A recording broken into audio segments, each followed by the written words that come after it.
భీముడు అంటే దుర్యోధనుడికి పుట్టుక నుంచి కోపం. ఎందుకంటే ఇద్దరు మల్ల యుద్ధం చేస్తారు కదా, యుద్ధం చేస్తారు. అసలు భీముణ్ణి చంపడానికి చేసినన్ని ప్రయత్నాలు దుర్యోధనుడు బహుశా ఎవరిని చంపడానికి చేసి ఉండాలి. ఒక్క భీముణ్ణి చంపాలని అన్ని ప్రయత్నాలు చేశాడు. అటువంటి భీమసేనుడు బట్టలు పట్టుకుని ఆభరణాలు పట్టుకుని దుర్యోధనుడి దగ్గరికి వస్తే అసలే అవమానపడున్నాడు. దాని మీద తెచ్చిన వాడు భీమసేనుడు. బట్టలు పుచ్చుకోవడం, ఆభరణాలు పుచ్చుకోవడం, పైకి పుచ్చుకుని ఉండొచ్చు, కానీ ఈ పుచ్చుకుని ఉండడమే తనలో అసూయ పెంచింది. ఎక్కడ పెట్టాడు? ధర్మరాజు గారు తీసుకెళ్లి రాజసూయ మహాయాగంలో తనకి వచ్చిన కానుకలన్నీ పుచ్చుకోమని పెట్టాడు. వచ్చిన మహారాజులందరూ ఇచ్చిన కానుకలన్నీ ధర్మరాజు పనుకుని పుచ్చుకున్నాడు. ధర్మరాజుకి ఇంత వైభవాన్ని ఏడుపు. దానికి తోడు ఇప్పుడు తను అవమానపడితే భీముడు పట్టుకొచ్చి బట్టలు భూషణాలు ఇచ్చాడు. మరింత వ్యగ్రతని పొందాడు. చూసినా కూడా ఆ రాజన్యులందరూ చేసేటటువంటి జయ జయ నినాదముల వలన, కృష్ణుడి పట్ల వాళ్ళు పలుకుతున్నటువంటి జయవాక్యముల చేత అవ్యయు, అంబుజనాభ, భువనవంద్య, ఉపేంద్ర అని ప్రీతితో పొగడేటటువంటి జనుల యొక్క కోలాహలం, వాళ్ళు చేస్తున్నటువంటి జయ జయధ్వానాలతో ఆ ప్రాంగణం అంతా కూడా మిన్నుముట్టిపోయింది. ఆ తరువాత ఆ రాజసూయ మహాయాగం అక్కడితో పూర్తయిపోయింది. అందరూ చాలా సంతోషించారు. ఎక్కడి మహారాజులు అక్కడ సత్కారాన్ని పొంది వెళ్ళిపోయారు. భీష్మాచార్యుల వారు, ద్రోణాచార్యుల వారు, కృపాచార్యుల వారు మొదలైనటువంటి పెద్దలందరినీ కూడా ధర్మరాజు గారు దగ్గరుండి తన తమ్ములైనటువంటి అర్జున, భీమ, నకుల, సహదేవులను తోడిచ్చి పంపించాడు. వాళ్ళందరూ కూడా వాళ్ళ ప్రదేశానికి వాళ్ళు వెళ్ళిపోయారు. కృష్ణ భగవానుడు బయలుదేరుతున్నాడు ద్వారకా నగరానికి. ధర్మరాజు గారు వెళ్ళి, ఈ కార్యం అంతా నీ యొక్క అనుగ్రహం లేకపోతే జరిగి ఉండేది కాదు.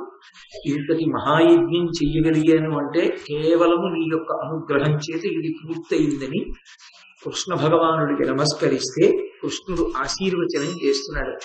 ఒక అద్భుతమైనటువంటి ఆశీర్వచనం. నిజానికి వృద్ధిలోకి వచ్చేటటువంటి పిల్లలను ఉద్దేశించి పెద్దవాళ్ళు చేయవలసినటువంటి ఆశీర్వచనం ఎలా ఉండాలో మనకి సూచన చేయగలిగినటువంటి ఒక అద్భుతమైనటువంటి పద్యస్వరూపమైన ఆశీర్వచన వాక్కుని నన్నయ్య గారు మనకు అందజేశారు. సకల భూత సంఘంబు పర్జన్యం, పక్షి సమితి బహుఫల వృక్షంబు, అమరులింద్రు అనిశమును ఉపజీవించునట్లు బంధుజనులు నిన్నుపజీవింపమునము పేర్మి. ఆ కృష్ణ భగవానుడు అన్నాడు, సకల భూత సంఘంబు పర్జన్యుడు అంటే ఇంద్రుడు. సకల భూత సంఘములు కూడా ఇంద్రుణ్ణి ఆశ్రయిస్తాయి. ఎందుకు ఇంద్రుణ్ణి ఆశ్రయిస్తాయి అంటే ఇంద్రుడు వర్షమునకు అధిదేవత. ఆ ఇంద్రుడు అనుగ్రహిస్తే వర్షం పడుతుంది. వర్షమే సమస్తమైనటువంటి ధర్మములకు ఆధారం.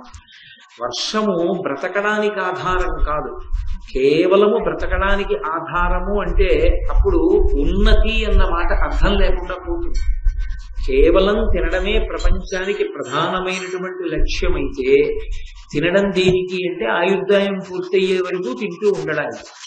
ఆయుర్దాయం పూర్తయ్యే వరకు తింటూ ఉండడం వల్ల వచ్చే ప్రత్యేకమైన ప్రయోజనమే ఉండదు. తినడం కోసం బ్రతకడం కాదు, బ్రతకడం కోసం తినడం కాదు. దేని కొరకు అంటే ఆహారము తిని శరీరాన్ని దేని కొరకు నిలబెట్టుకోవాలి అంటే ఈ శరీరాన్ని ఋతుమంతం చేసుకుని సత్యాన్ని తెలుసుకోవడం కోసం ధర్మపథంలో ప్రయాణం చేయడానికి పనిముట్టుగా శరీరాన్ని వాడుకుంటారు. ఇది ఒక లక్ష్యాన్ని చేరడానికి, ఒక గమ్యాన్ని చేరడానికి ఇదొక శకటం. అందుకే దీని ప్రయోజనం కొంతవరకు ఉంటుంది, ఆ తర్వాత దీని ప్రయోజనం ఉండదు. నేను మీతో ఒక ఉదాహరణ చెప్పాలి అంటే, ఒక తెప్ప యొక్క ప్రయోజనం ఎక్కడ అంటే ఒక ఏటిని దాటి వెళ్ళిపోవడానికి. ఒక ఏటిని ఈవలి ఒడ్డు నుంచి ఆవలి ఒడ్డుకి దాటిపోయిన తరువాత ఇక తెప్ప దిగిపోయిన తరువాత తెప్పతో ప్రయోజనం ఉండదు. అలాగే ఈ శరీరము వేదాంత శాస్త్రమునందు ఋతుమంతం. దీని యొక్క ప్రధాన ప్రయోజనం ఏమి అంటే ఇందులో ఉండి ధర్మాన్ని అనుష్ఠానం చేయాలి. ఇందులో ఉండి ధర్మాన్ని అనుష్ఠానం చెయ్యడానికి ప్రయత్నం చేస్తూ ధర్మానుష్ఠానమునకు కట్టుబడితే ఆ ధర్మబద్ధమైన జీవితము చేత పరమేశ్వరుడు ప్రీతి చెందుతాడు. భక్తి అన్న మాటకి యథార్థమైన అర్థం అంతే. భక్తి అంటే కేవలంగా ఏదో చెయ్యడం కాదు. భక్తి అన్న మాటకు అర్థం ఏమిటంటే భగవంతుడు ఎలా బ్రతకమని చెప్పాడో అలా బ్రతకడమే భక్తి. మీరు తండ్రికి పెద్ద అంచున్న పంచెల చాపు పట్టుకొచ్చి ఇచ్చి, నాన్నగారు మీరు ఇంట్లో ఉండండి అని ఒక గొప్ప ఇల్లు కట్టించి ఇచ్చిన తాను బ్రతకకూడని రీతిలో తాను చాలా అనైతికమైనటువంటి జీవనం చేస్తూ, అటువంటి అనైతికమైనటువంటి జీవనం వల్ల అధర్మ మార్గంలో సంపాదించిన డబ్బుతో తీసుకొచ్చి తండ్రికి కట్టించినటువంటి ఇంటి వలన తండ్రి సంతోషించడు. తండ్రి ఎలా బ్రతకమన్నాడో అలా నీతి నిజాయితీలతో బతుకుతూ మీరు కేవలం బెత్తెడు అంచున్న పంచెల చాపు పట్టుకొచ్చి తండ్రికి ఇచ్చినా తండ్రి మురిసిపోతాడు. అలాగే పరమేశ్వరుడు మనుష్య జాతి ఎలా బ్రతకాలి అన్నదానికి ధర్మ నిర్దేశం చేశాడు. ఆ ధర్మాన్ని ఎవరు చెప్పాలి? వేదం ఒక్కటే ధర్మాన్ని చెప్పడానికి అధికారి. ధర్మం చెప్పడానికి ఇంకెవరికి అధికారం లేదు. ఆయన ధర్మం చెప్పాడండి అని ఎప్పుడంటారంటే ఆయన వేదాంతర్గతమైన ధర్మాన్ని చెప్తే, అంతేకాని తన నోటికి వచ్చినది చెప్పినది ధర్మం కాదు. వేదంలో చెప్పిన దాన్ని ఎవరు చెప్పారో వాడు ధర్మం చెప్పాడని గుర్తు తప్ప ఈనాటి పరిస్థితులకి ఇది సౌకర్యంగా ఉంటుందండి అందుకు ఇది ధర్మం అండి అంటే కుదరదు. వేదంలో ఏముందో అదే ధర్మం. ఆ ధర్మాన్ని అనుష్ఠించడానికి ఓ ఉపకరణం కావాలి. ఆ ఉపకరణం లేకపోతే అనుష్ఠానం కుదరదు. అలా అనుష్ఠానం చెయ్యడానికి ఇవ్వబడినటువంటి ఉపకరణము శరీరం. నేను మీతో ఇంకా బాగా చెప్పాలి అంటే ఏదో పరోపకారం చెయ్యాలి. పరోపకారం ఎలా చేస్తారు? మానసికంగా నేను చేసి పెట్టానండి ఆయనకంటే కుదరదు. ఆయన ఆకలిస్తోందండి ఆయనకి, నేను పట్టాడు అన్నం నా చేతితో పెట్టలేదు కానీ నా మనసుతో ఆయనకి నేను పంచభక్ష పరమాన్నాలు పెట్టానండి అంటే కుదరదు. ధర్మానుష్ఠానమునకు శరీరం ఉండాలి. ఈ శరీరంతో నేను ఒక్క కాయో పండో పట్టాడు అన్నమో కాసిని మంచినీళ్ళు ఇచ్చాననుకోండి, నేను ధార్మికంగా బ్రతికాను అని గుర్తు. ఆ ధార్మిక జీవనమునకు శరీరం ఉండాలి. ఈ ధార్మిక జీవనమునకు ఉన్నటువంటి శరీరము ధర్మానుష్ఠానం చెయ్యాలి అంటే నీళ్లు ఉండాలి.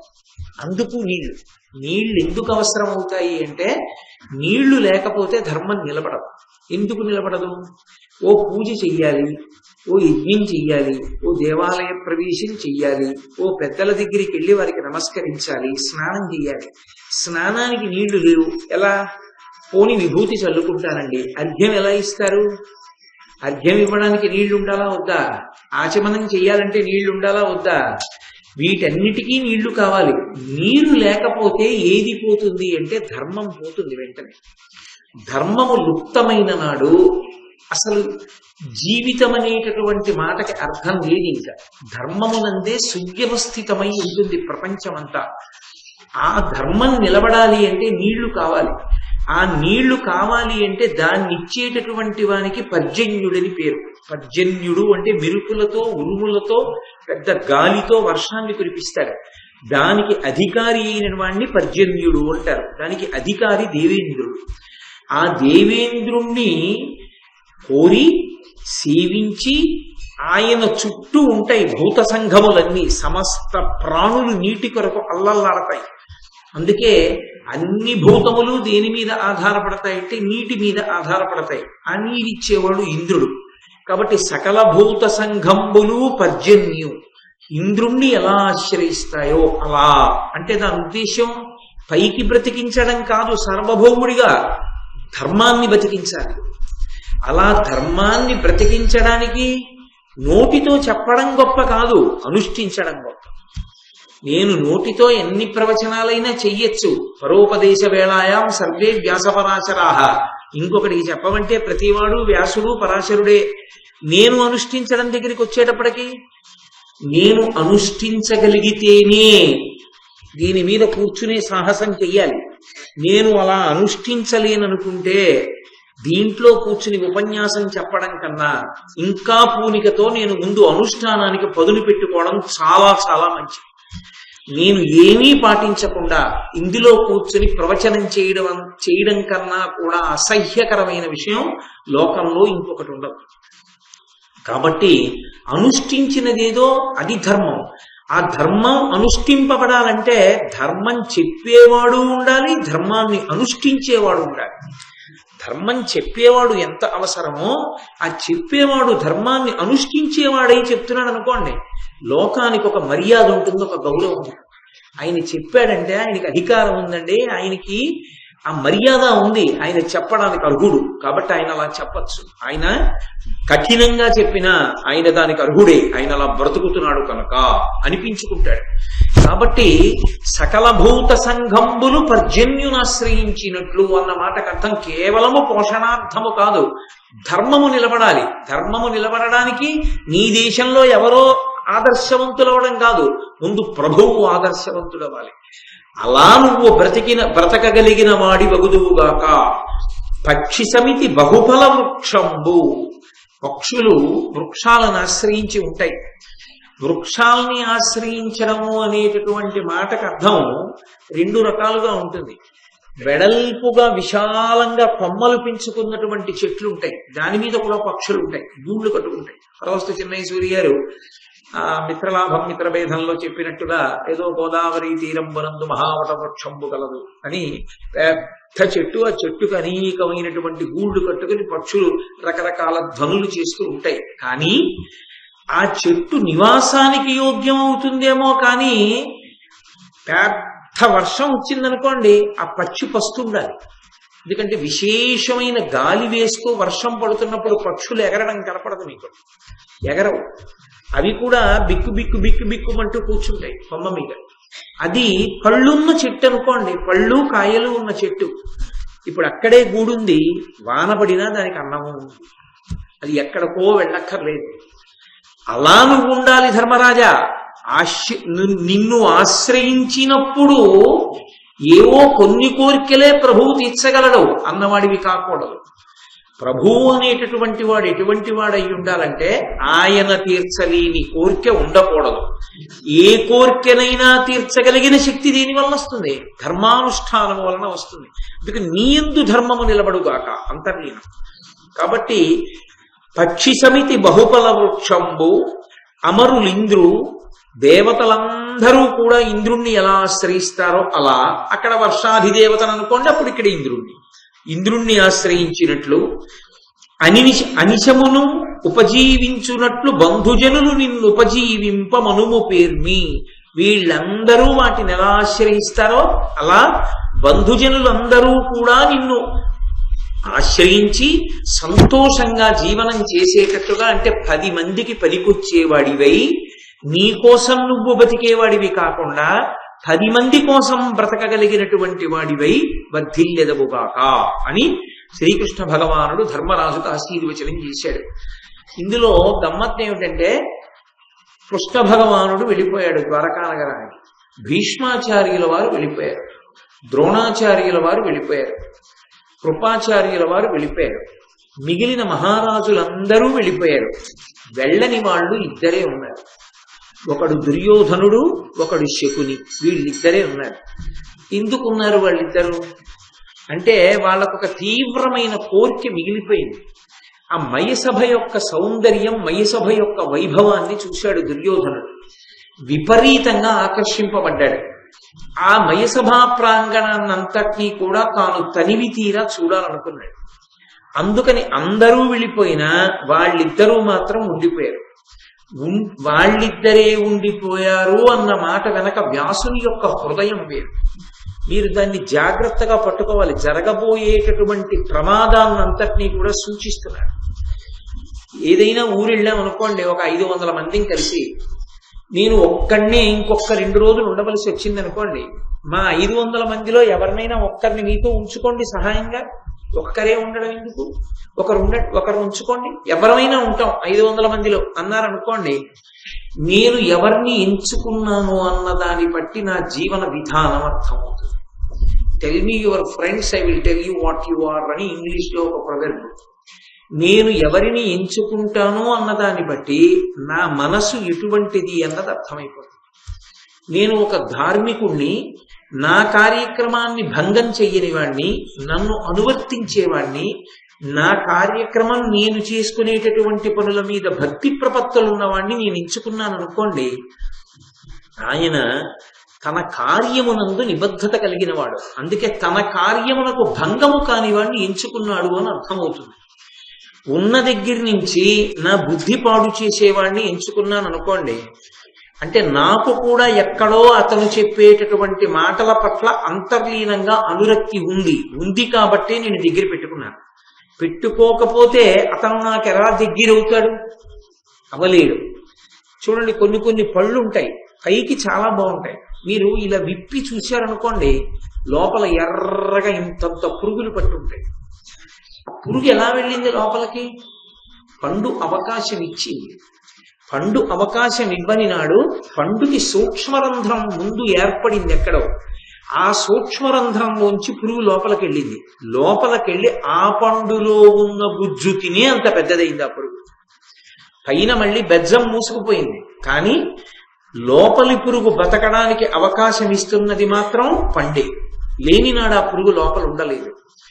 మీరు అవకాశం ఇవ్వని నాడు మీ పక్కన దుర్మార్గులు కూర్చోలేదు.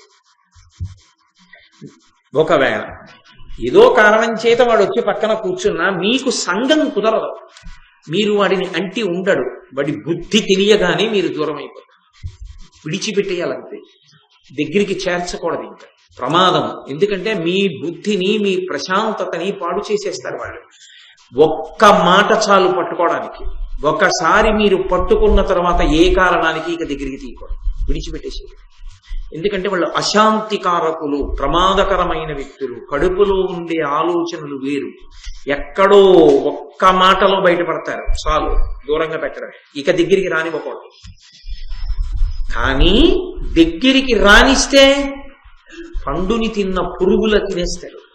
నీదే తప్పు, రానిచ్చావు కాబట్టి తినగలిగాడు, లేకపోతే తినలేడు. అంతమంది వెళ్ళిపోతే దుర్యోధనుడితో ఉండడానికి శకుని ఎందుకున్నాడు? శకుని అన్న మాటకు అర్థం ఏంటంటే పక్షి అని అర్థం. శకుని పక్షి అయితే లోకంలో ఎన్నో పక్షులు ఉన్నాయి, శుభప్రదమైన పక్షులు కూడా ఉన్నాయి. కోయిల ఉంది, కోయిల చక్కటి మధురమైన గీతం పాడుతుంది. పాలపెట్ట ఉంది, శుభప్రదమైనటువంటి దర్శనం కలిగినటువంటి పిట్ట.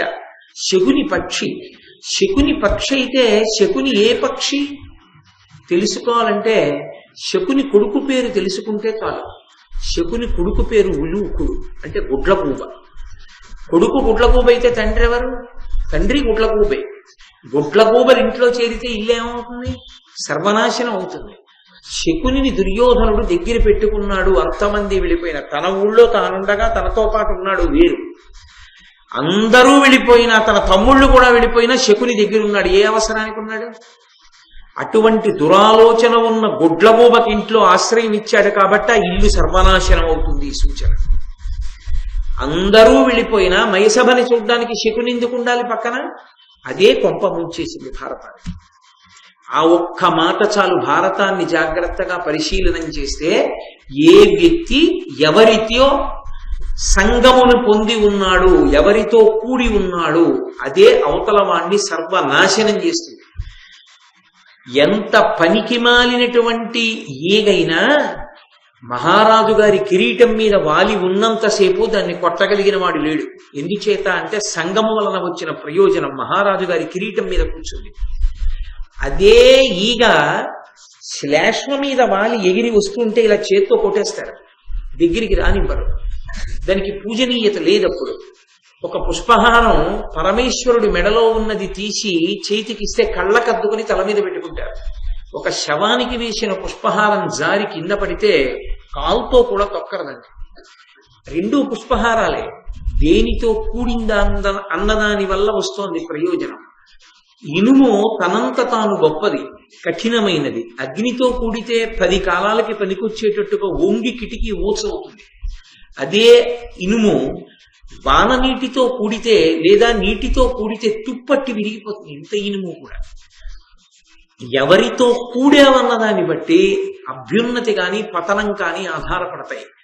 దుర్యోధనుని యొక్క బుద్ధి ఎటువంటిది, ఎవరి మాట వింటాడు, ఎవరిని దగ్గర ఉంచుకోవడాన్ని ఇష్టపడతాడు, ఎవరి యొక్క మాటలకు ప్రేరణ చెందుతూ ఉంటాడు, ఇది శకునిని దగ్గర ఉంచుకోవడం అన్న మాట చేత తెలిసిపోతుంటుంది.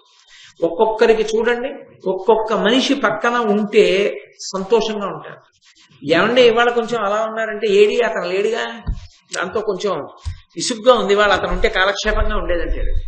అంటే అతను ఉంటే ఇతనికి శాంతి, అతను మంచివాడైతే ప్రమాదం రాదు. వాడు దుర్మార్గుడు అనుకోండి, ఈ సంఘం ప్రమాదాన్ని తీసుకొస్తుంది, పాడు చేసేస్తుంది, పతనమైపోతాడనడానికి ఇంకా ఇంతకన్నా ప్రమాణవాక్కు అక్కర్లేదు.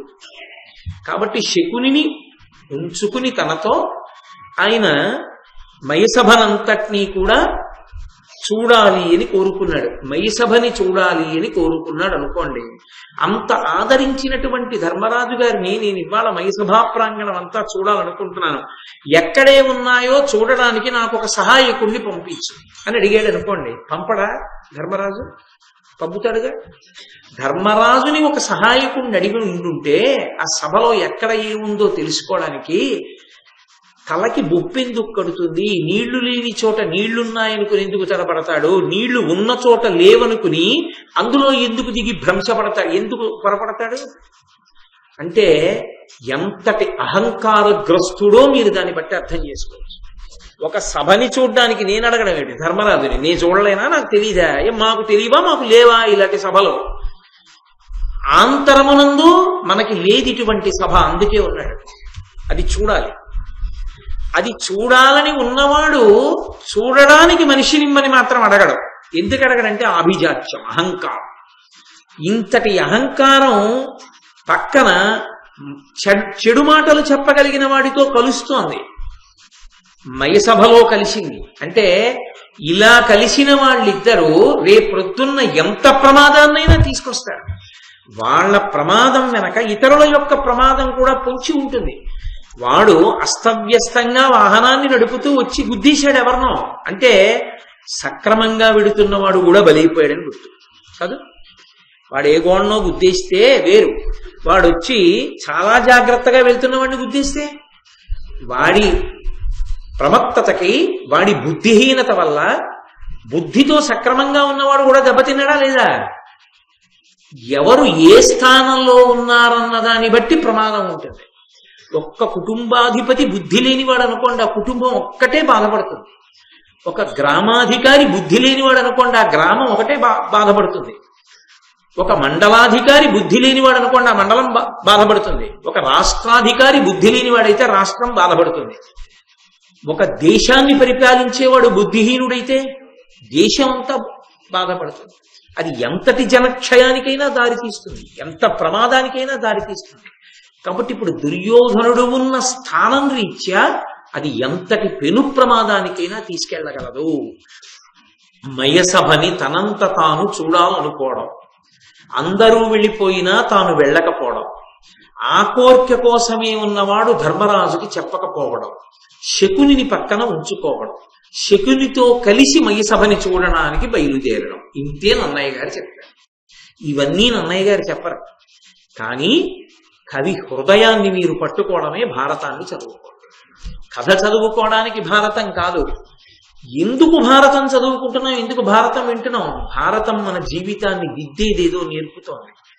అది నేర్చుకోవాలనుకున్నప్పుడు దుర్యోధనుడిలా మనం ఉండకూడదు అనుకుంటే శకునిని పక్కన పెట్టుకోకూడదు. అంతటి అహంకారం పనికిరాదు. ఈ విషయాన్ని తేటతెల్లం చేస్తుంది. ఒక్క వాక్యంతో దుర్యోధనుడు ఎటువంటి వాడో చెప్పక చెప్పారు అన్నయ్య. అది ఆయన ప్రజ్ఞ. అటువంటి మహానుభావుడు ఆ దుర్యోధనుడు బయలుదేరినటువంటి వాడై ఆ మయసభ ప్రాంగణంలోకి ప్రవేశించి ఆ మయసభనంతటిని చూస్తున్నాడు. దాని నెరిగి ధర్మతనయుణ్ణి అడిగి ఉంటే ఎవరినైనా పంపేవాడు. కానీ ఆయనంతట ఆయనే వెళ్ళాడు. మూసివేసినటువంటి ద్వారం ఒకటి ఉంది అక్కడ. కానీ అది మయుని యొక్క సభా నిర్మాణ వైచిత్రి. అక్కడ తలుపులు తెరిచి ఉన్నట్లు కనపడింది. తలుపులు తెరిచి ఉన్నాయనుకుని లోపలికి వెళ్ళిపోయాడు. అలా ఉంటుందా అండి అని మీరు అంటారేమో. నా జీవితంలో నేనే చూసా ప్రత్యక్షంగా ఒక సందర్భాన్ని. గాజు తలుపులు పెట్టున్నాయి. ఒక పెద్ద ఆయన లోపల నుంచి కనపడుతోంది. బయట కరెంటు పోయింది. లోపల ఏదో ఇన్వర్టర్ మీద లైట్లు వెలుగుతున్నాయి. ఆయన గబగబా వచ్చాడు. పాపం ఆ చీకట్లో ఆ కంగారులో ఆయనకి తలుపు తీసుంది, లోపలికి వెళ్ళిపోవచ్చు అనుకున్నాడు. అద్దంలోంచి అంత స్పష్టంగా కనపడుతుంటే గబగబా వెళ్ళబోయాడు. ఆ అద్దాలు గుద్దుకుని ఆ తలకి తగిలి నెత్తురు కారి ఆ గాజు పింకుల్లోనే పడిపోయి ఆయన స్పృహ తప్పాడు. ఎంతో నెత్తురుపోయింది. నాకే తెలుసు జీవితంలో అటువంటి సందర్భం ఒకటి. మనమే అంత పొరపాటు పడుతుంటాం కదా. అందుకే కదా ఒక్కొక్కసారి తలుపు ముందుకు తొయ్యాలా వెనక్కి తొయ్యాలా అన్నది కూడా అనుమానం ఉంటుంది. పుల్లు పుష్షు అని రాస్తుంటారు. ఆ పుల్లు పుష్షుకి అర్థం తెలియకపోతే పుల్కి పుష్ చేసినా పుష్కి పుల్ చేసినా ప్రమాదమే. కాబట్టి మయసభ అలా నిర్మాణం చేశాడు. మనమే ఇవాళ అద్దాల గదులు కట్టుకోగలిగితే మయసభ ఆయన అలా నిర్మాణం చేశాడంటే పెద్ద విచిత్రం ఏముందండి. కాబట్టి దారి ఉంది వెళ్ళిపోవచ్చు అనుకుని దుర్యోధనుడు గబగబా వెళ్ళిపోయాడు. కానీ దారి లేదు, మూసివేయబడింది. ఆ తలకి కొట్టుకుంది. కొట్టుకోవడం అంటే తల బొప్పి కట్టి కొద్దిగా నిత్తురోడింది. ఆయనకి తనకి దెబ్బ తగిలిందని బాధ కాదు, రెండు బాధలు ఉన్నాయి. నేను కూడా పొరపాటు పడగలిగినంత ప్రజ్ఞతో ఈ సభ నిర్మింపబడింది. రెండు, ధర్మరాజు సభ నన్ను కొట్టింది, ఎవరూ చూడలేదు కదా, అదొకటి. ఇప్పుడు ఎవరు చూడలేదు, అయిపోయింది అక్కడికి. అలా ముందుకెళ్ళాడు. నేను మొట్టమొదటి రోజు మీతో మనవి చేశా కదా, ఇంద్రనీలమణులతో నీరు సృష్టించాడు ఆయన ఆ కాంతి చేత. అది నీటి మడుగు అనుకున్నాడు. అనుకుని అందులో కాలు పెడితే కాలు బట్ట తడిసిపోతాయనుకుని పంచ పైకెత్తి పట్టుకుని జాగ్రత్తగా దిగాడు. అది సరోవరం కాదు. అరే ఎవ్వరూ లేరు కదా ఇక్కడ అనుకున్నాడు. మళ్ళీ ఇబ్బంది పడ్డాడు కదా, మళ్ళీ బాధపడ్డాడు. ఇంకొంచెం ముందుకెళ్ళాడు. పక్కనే ఉన్నాడు శకుని, చూస్తున్నాడు. ఇంకొంచెం ముందుకెళ్ళాడు. స్ఫటికమణిల కాంతులు నీటిని కప్పేసాయి. అందుకని నీరు లేదనుకున్నాడు. అనుకుని గబగబా నడిచాడు. అది నీటి మడుగు, అందులో పడిపోయాడు. అందులో పడిపోయినప్పుడు ఆ బట్టలు తడిసిపోతే, తెలుగు భారతం ప్రకారంగా అయితే పాండవులు ద్రౌపదీదేవి కూడా ఆ పక్కన ఎక్కడో ఉన్నారు. వాళ్ళు చూశారు ఈ సందర్భాన్ని. దుర్యోధనుడు మయసభ చూస్తున్నాడు అనుకుని వాళ్ళు ఉండొచ్చు, వాళ్ళ సమయానికి వచ్చి ఉండి ఉండవచ్చు. ఈయన పడిపోయి బట్టలు తడుపుకున్న సందర్భాన్ని చూశారు. వాళ్ళు చూసి నవ్వారని ఉంది. ద్రౌపదీదేవి కూడా నవ్వింది. నవ్వారు. అయితే నవ్వడం అనేటటువంటిది అన్ని వేళలా అవతల వారిని హేళన చేయడానికే నవ్వినది అయి ఉండి ఉండకపోవచ్చు. మయుడు ఎంత గొప్పగా కట్టాడరా, మామూలు వాడు పడిపోయాడంటే అర్థం ఉంది. ఇంతటి మహారాజు, ఇన్ని తెలుసున్న దుర్యోధనుడు కూడా పడిపోయాడా అని చమత్కారానికి నవ్వుండి ఉండొచ్చు. కానీ నేను సమర్థించే ప్రయత్నం చెయ్యట్లేదు. కానీ దాన్ని స్వీకరించే హృదయం యొక్క సంస్కారం మీద ఉంటుంది. కొందరు చక్కగా తేలిగ్గా తీసుకుంటారు విషయాల్ని. అక్కడకున్న బంధుజనుల మధ్యలో దాన్ని అలా తీసుకుంటారు. కొందరు కొన్ని చిన్న చిన్న సన్నివేశాల్ని చాలా తీవ్రమైన స్థాయికి తీసుకెళ్తారు. చాలా తీవ్రమైన స్థాయికి వెళ్ళిపోతుంది. అది అసలు బీజం చాలా చిన్నదే. వటవృక్షం చిన్న బీజంలోంచి పుట్టి ఇదంత పెద్ద చెట్టు పుట్టిస్తాడు. ఇది చూసి అతను ఖిన్నుడయ్యాడు. వీళ్ళు నవ్వారు. అతని దృష్టిలో ఎప్పుడు జ్ఞాతివైర్యం గూడు కట్టుకుని ఉంటుంది. అందుకని వాళ్ళు నవ్వారన్న బాధ తొలిచేస్తోంది దుర్యోధనుడిని. వెంటనే ధర్మరాజు గారు చూసి, దాని నిరిగి ధర్మతనయుండు ధృతరాష్ట్రుతనయునకు సమీరతనయు చేత దివ్య వస్త్రములను దివ్య భూషణములనిచ్చి పుచ్చే ప్రీతి ఏర్పడంగా, ప్రీతి ఏర్పడేటట్టుగా, ప్రేమ కలిగేటట్టుగా, అయ్యో బట్ట తడిసిపోయిందని మళ్ళీ వెంటనే మంచి బట్టల్ని ఆభరణాల్ని భీమసేనుడి చేత పంపించాడు. ధర్మరాజు గారే సామాన్యుడు కాడు. ఆయన కడుపులో ఉండే భావన ఆయనకుంది. వీడు జ్ఞాతి, మన యందు సుహృద్భావం ఉన్నవాడు కాడు. కడుపులో ఎప్పుడూ మన మీద కక్షతో ఆలోచిస్తూ ఉంటాడు. భీముణ్ణి చూస్తే మరీ బాధ. అవమానాన్ని పొంది ఉన్నవాడి దగ్గరికి భీముణ్ణిచ్చి పంపించాడు. ఇప్పుడు ఆయన పంపించింది కాకతాళీయమే అయి ఉండొచ్చు. అక్కడికి ఏదో భీముణ్ణి పిలిచి వరే పట్టుకెళ్ళి పట్టలేవరా అని ఉండొచ్చు. కానీ అదే ప్రమాదం. భీముడంటే దుర్యోధనుడికి పుట్టుక నుంచి కోపం.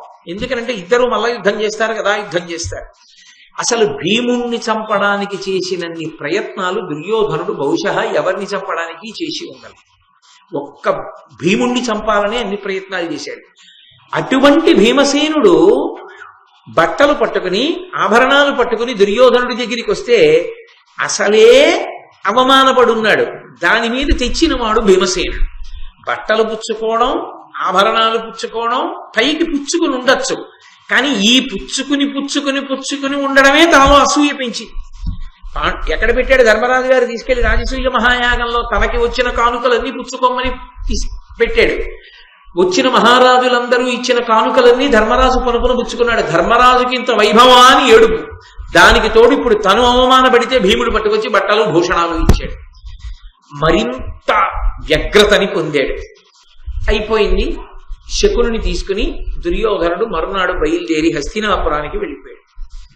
చాలా రోజులైంది ఎవరితో మాట్లాడు, అన్నం తిండు, ముభావంగా ఉంటాడు.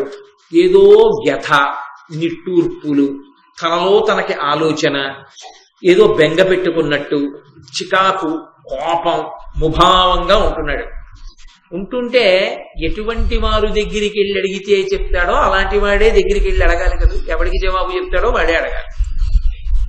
కందుగల పసిడిగాంచిన గంది వివర్ణమైనట్లు కౌరవు కాయం పొందగ వివర్ణమయి కడు వందే మనస్తాప హవ్య వహదాహమునన్. ఆయన ఎక్కడైనా కొంచెం మకిలి ఉన్నటువంటి బంగారాన్ని తప్పం చేస్తే అది నల్లగా వస్తుంది. ముందు అది ఎలా నల్లబడుతుందో అవమాన భారాన్ని కడుపులో పెట్టేసుకున్నటువంటి దుర్యోధనుడి యొక్క శరీరము అలా వివర్ణమైపోయింది. అంతటి నల్లటి ఆకృతిని దాల్చింది. అంటే దాన్ని బాగా రగులుస్తున్నాడు, రెచ్చగొడుతున్నాడు. ఆ అసూయాభావము మనసునందు పొటమరించిన దానిని ఎలాగో అలా తగ్గించే ప్రయత్నం చేయలేదు. ఒక్క మాట అనుకుంటే పోతుంది. ఇంత ఐశ్వర్యవంతుడు మా ధర్మరాజు అయి ఉండడం నా అదృష్టం అనుకుంటే, ఎవరిదో కాదు ఇదంతా మా అన్నదమ్ములదే అనుకుంటే ఇంత ఏడవలసిన పని లేదు. అది వాళ్ళది, తనది కాదు. అది తాను ఓర్చలేడు. ఓర్చలేకపోవడంలో దుర్యోధనుడికి ఉన్న లక్షణం ఏమిటో తెలుసా? తనకున్న దాని చేత తృప్తి పొందడు, అవతల వారికున్నది పోయే వరకు. దానికి అసూయ అని పేరు. తనకి ధర్మరాజు గారి కన్నా ఐశ్వర్యం ఉండి ఉండవచ్చు, ఆయనకి తృప్తి ఉండదు. ధర్మరాజు దగ్గర తనకి లేనిది ఒకటి ఉంది, అది ధర్మరాజుది కాకూడదు. అప్పటి వరకు తాను సక్రమంగా ఉండలేడు. ఏమిటుంది? మయసభ ఉంది. ఇప్పుడు ఆ మయసభ ధర్మరాజుదయ్యున్నంత కాలం దుర్యోధనుడు నిద్రపోలేడు. దీనికన్నా ప్రమాదకరమైనటువంటి జీవన విధానము లోకమునందు ఇంకొకటి ఉండదు. దానికే అసూయ అని పేరు. నీకు ఉంటే నీకు ఉన్నదానితో తృప్తి చెందడం నీకు అలవాటైతే నీ దగ్గర 10 రూపాయలు ఇంకో 5 రూపాయలు కలిపి 15 రూపాయలు చెయ్యొచ్చు. పక్కనున్న వాడిది మాత్రం వాడికి ఉండకూడదు అంటే ఎలా? నీకు తృప్తి ఎలా కలుగుతుంది? ఇతరులకున్న దాని పట్ల అసూయతో ఏడిచేవాడిని ఎవరు బాగు చేయగలరు? ఇవాళ ధర్మరాజు, రేపు ఇంకోటి కనపడతాడు, వాడి మీద ఏడుస్తాడు. తాను తప్ప ఇంకొకడు ఉండకూడదు. ఇంకొకడు ఉండకూడదంటే అది ఏ కారణానికి ఏదైనా అయి ఉండొచ్చు. తన కంటికి నచ్చింది ఇతరులది అయి ఉండకూడదు. కలిపురుష లక్షణం. కలిపురుషాంశతో జన్మించినటువంటి వాడు. అందుకని నల్లబడిపోయి ఉన్నాడు. శకుని వెళ్లి దుర్యోధనుడితో అన్నాడు, ఇన్ని దినములయ్య నేటికి నాతోడ ఇభపురేష పలుక విట్టులేలా నీ ముఖంబు దీర్ఘ నిశ్వాస ధూమ సంహతుల చేసి కలుషమైన యదియా. ఇన్ని రోజులైంది నువ్వు నాతో మాట్లాడటం లేదు, ముభావంగా ఉంటున్నావు. నేనంటే చాలా ప్రీతి కదూ, నన్ను పిలిచి మాట్లాడాలిగా, మాట్లాడటం లేదు. ఏమిటో చికాగ్గా ఉంటున్నావు, ఏమిటి అసలు కారణం, ఎందుకు అలా ఉన్నావు చెప్పు అన్నాడు. తనకి అత్యంత ప్రీతిపాత్రుడైన వాడికే చెప్తాడు ఆ కారణం. అందుకని శకునితో చెప్తున్నాడు, నీవు నిజూచి అట్టి సభనేని వినంబడ దేయుగంబులన్ భూవలయంబులో నది అపూర్వము సర్వ మనోజ్ఞమిష్ట భోగామహమిక్రియంబడశనయ్య మహాత్ముడు దాననేమి సంభావిత భగ్యుడయ్యను ప్రభాకర తేజుడు ధర్మజుండిలన్. నీవును చూచితివి అట్టి సభనేని వినంబడ దేయుగంబులన్. నువ్వు చూశావు. అక్కడ మొదలుపెట్టాడు. నేనే కాదు చూసింది, నువ్వు చూసావు. మామయ్య, మేనమామ కాదు, గాంధారి తమ్ముడు, నువ్వు చూసావు. అసలు అలాంటి సభ ఏ యుగంలోనైనా ఉందా? ఎవరి దగ్గరైనా?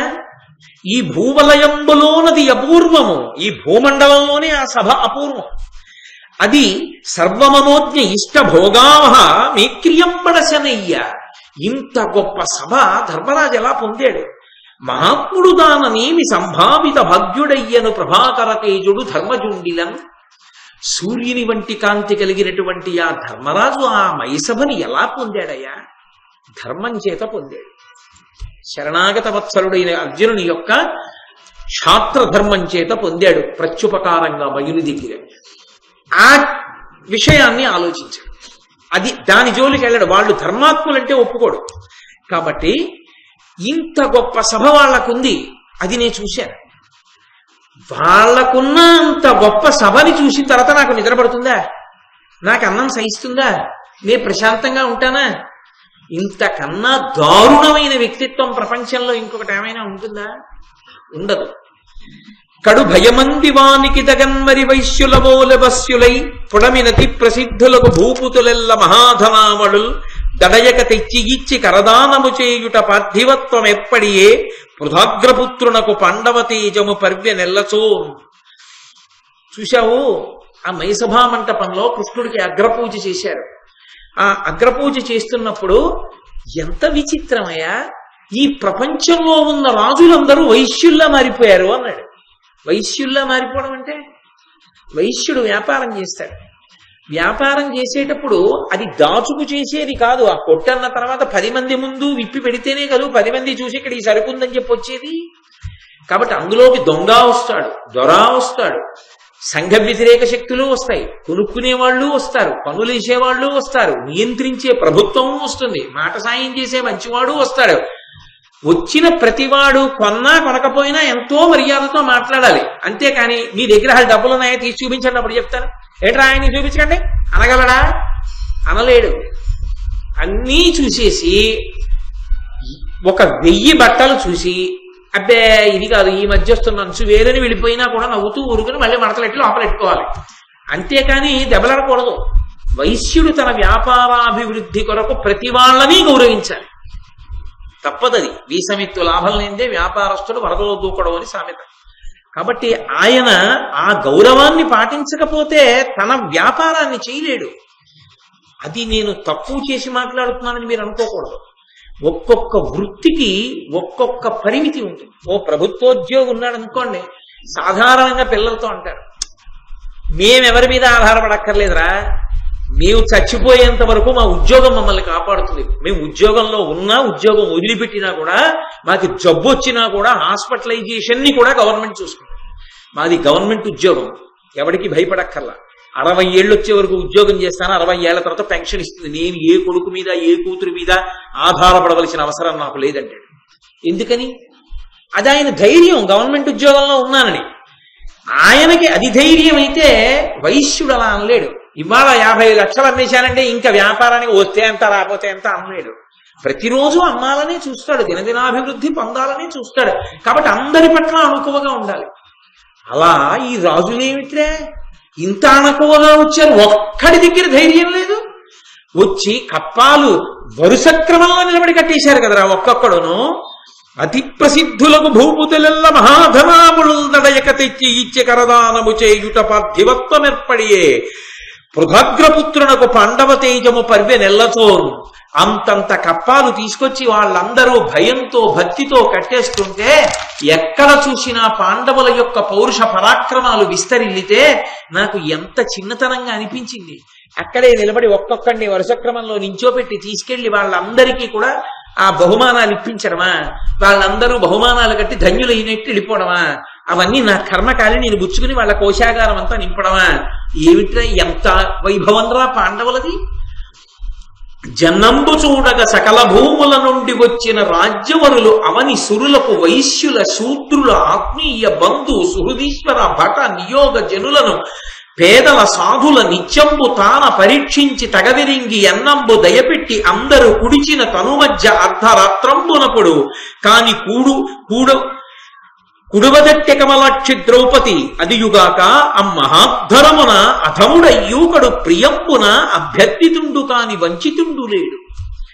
అసలు ఏమదృష్టం! ఆ పాండవులు కప్పాలు పుచ్చుకోవడం ఒక ఎత్తైతే ఆ ద్రౌపదీదేవి యావత్ భరతఖండం నుంచి వచ్చినటువంటి వాళ్ళు, యజ్ఞం చూడ్డానికి వచ్చినటువంటి రాజులకు, వైశ్యులకు, ఇతరమైనటువంటి కులాల వాళ్ళకి, అందరికీ, సుహృత్తులకు, భటులకు తాను దగ్గరుండి జాగ్రత్తగా పరీక్షించి కడుపు నిండా తింటున్నారా తింటలేదా చూసుకుంటూ ఇంకొంచెం వేసుకోండి ఇంకొంచెం వేసుకోండి అని వడ్డన చేసి అర్ధరాత్రి ఎప్పుడో తాను అన్నం తిని పడుకునేది.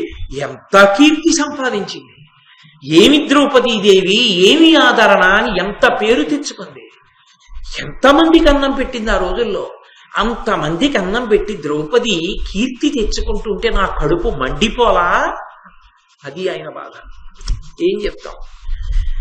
యాదవు చేతి చక్రము భయంకరమై శిశుపాల మస్తకచ్ఛేదము చేసినంగడు ప్రసిద్ధుల శౌరులనైన రాజుల యాదవ ముందటం జయజయధ్వనులిచ్చిది గాని వాని శౌర్యోదయ వృత్తి కట్టెనుదర నోపరు ఎవ్వరు విక్రమింపగన్.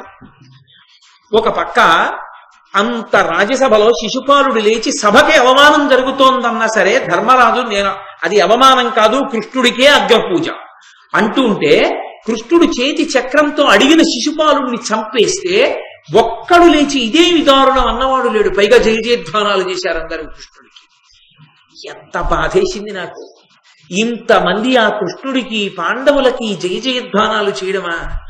అతుల పరాక్రమర్జితములైన ధనంబుల పేర్మి చేసి ఉన్నతమగుచున్న పాండు నరనాథ తనూజుల లక్ష్మినాక అసమ్మతమయి సువిలింగే వినుమాతుల మానధనాఢ్యుడైన భూపతి సహింపవోపునే సపత్తుల వృద్ధియు ఆత్మహానియున్.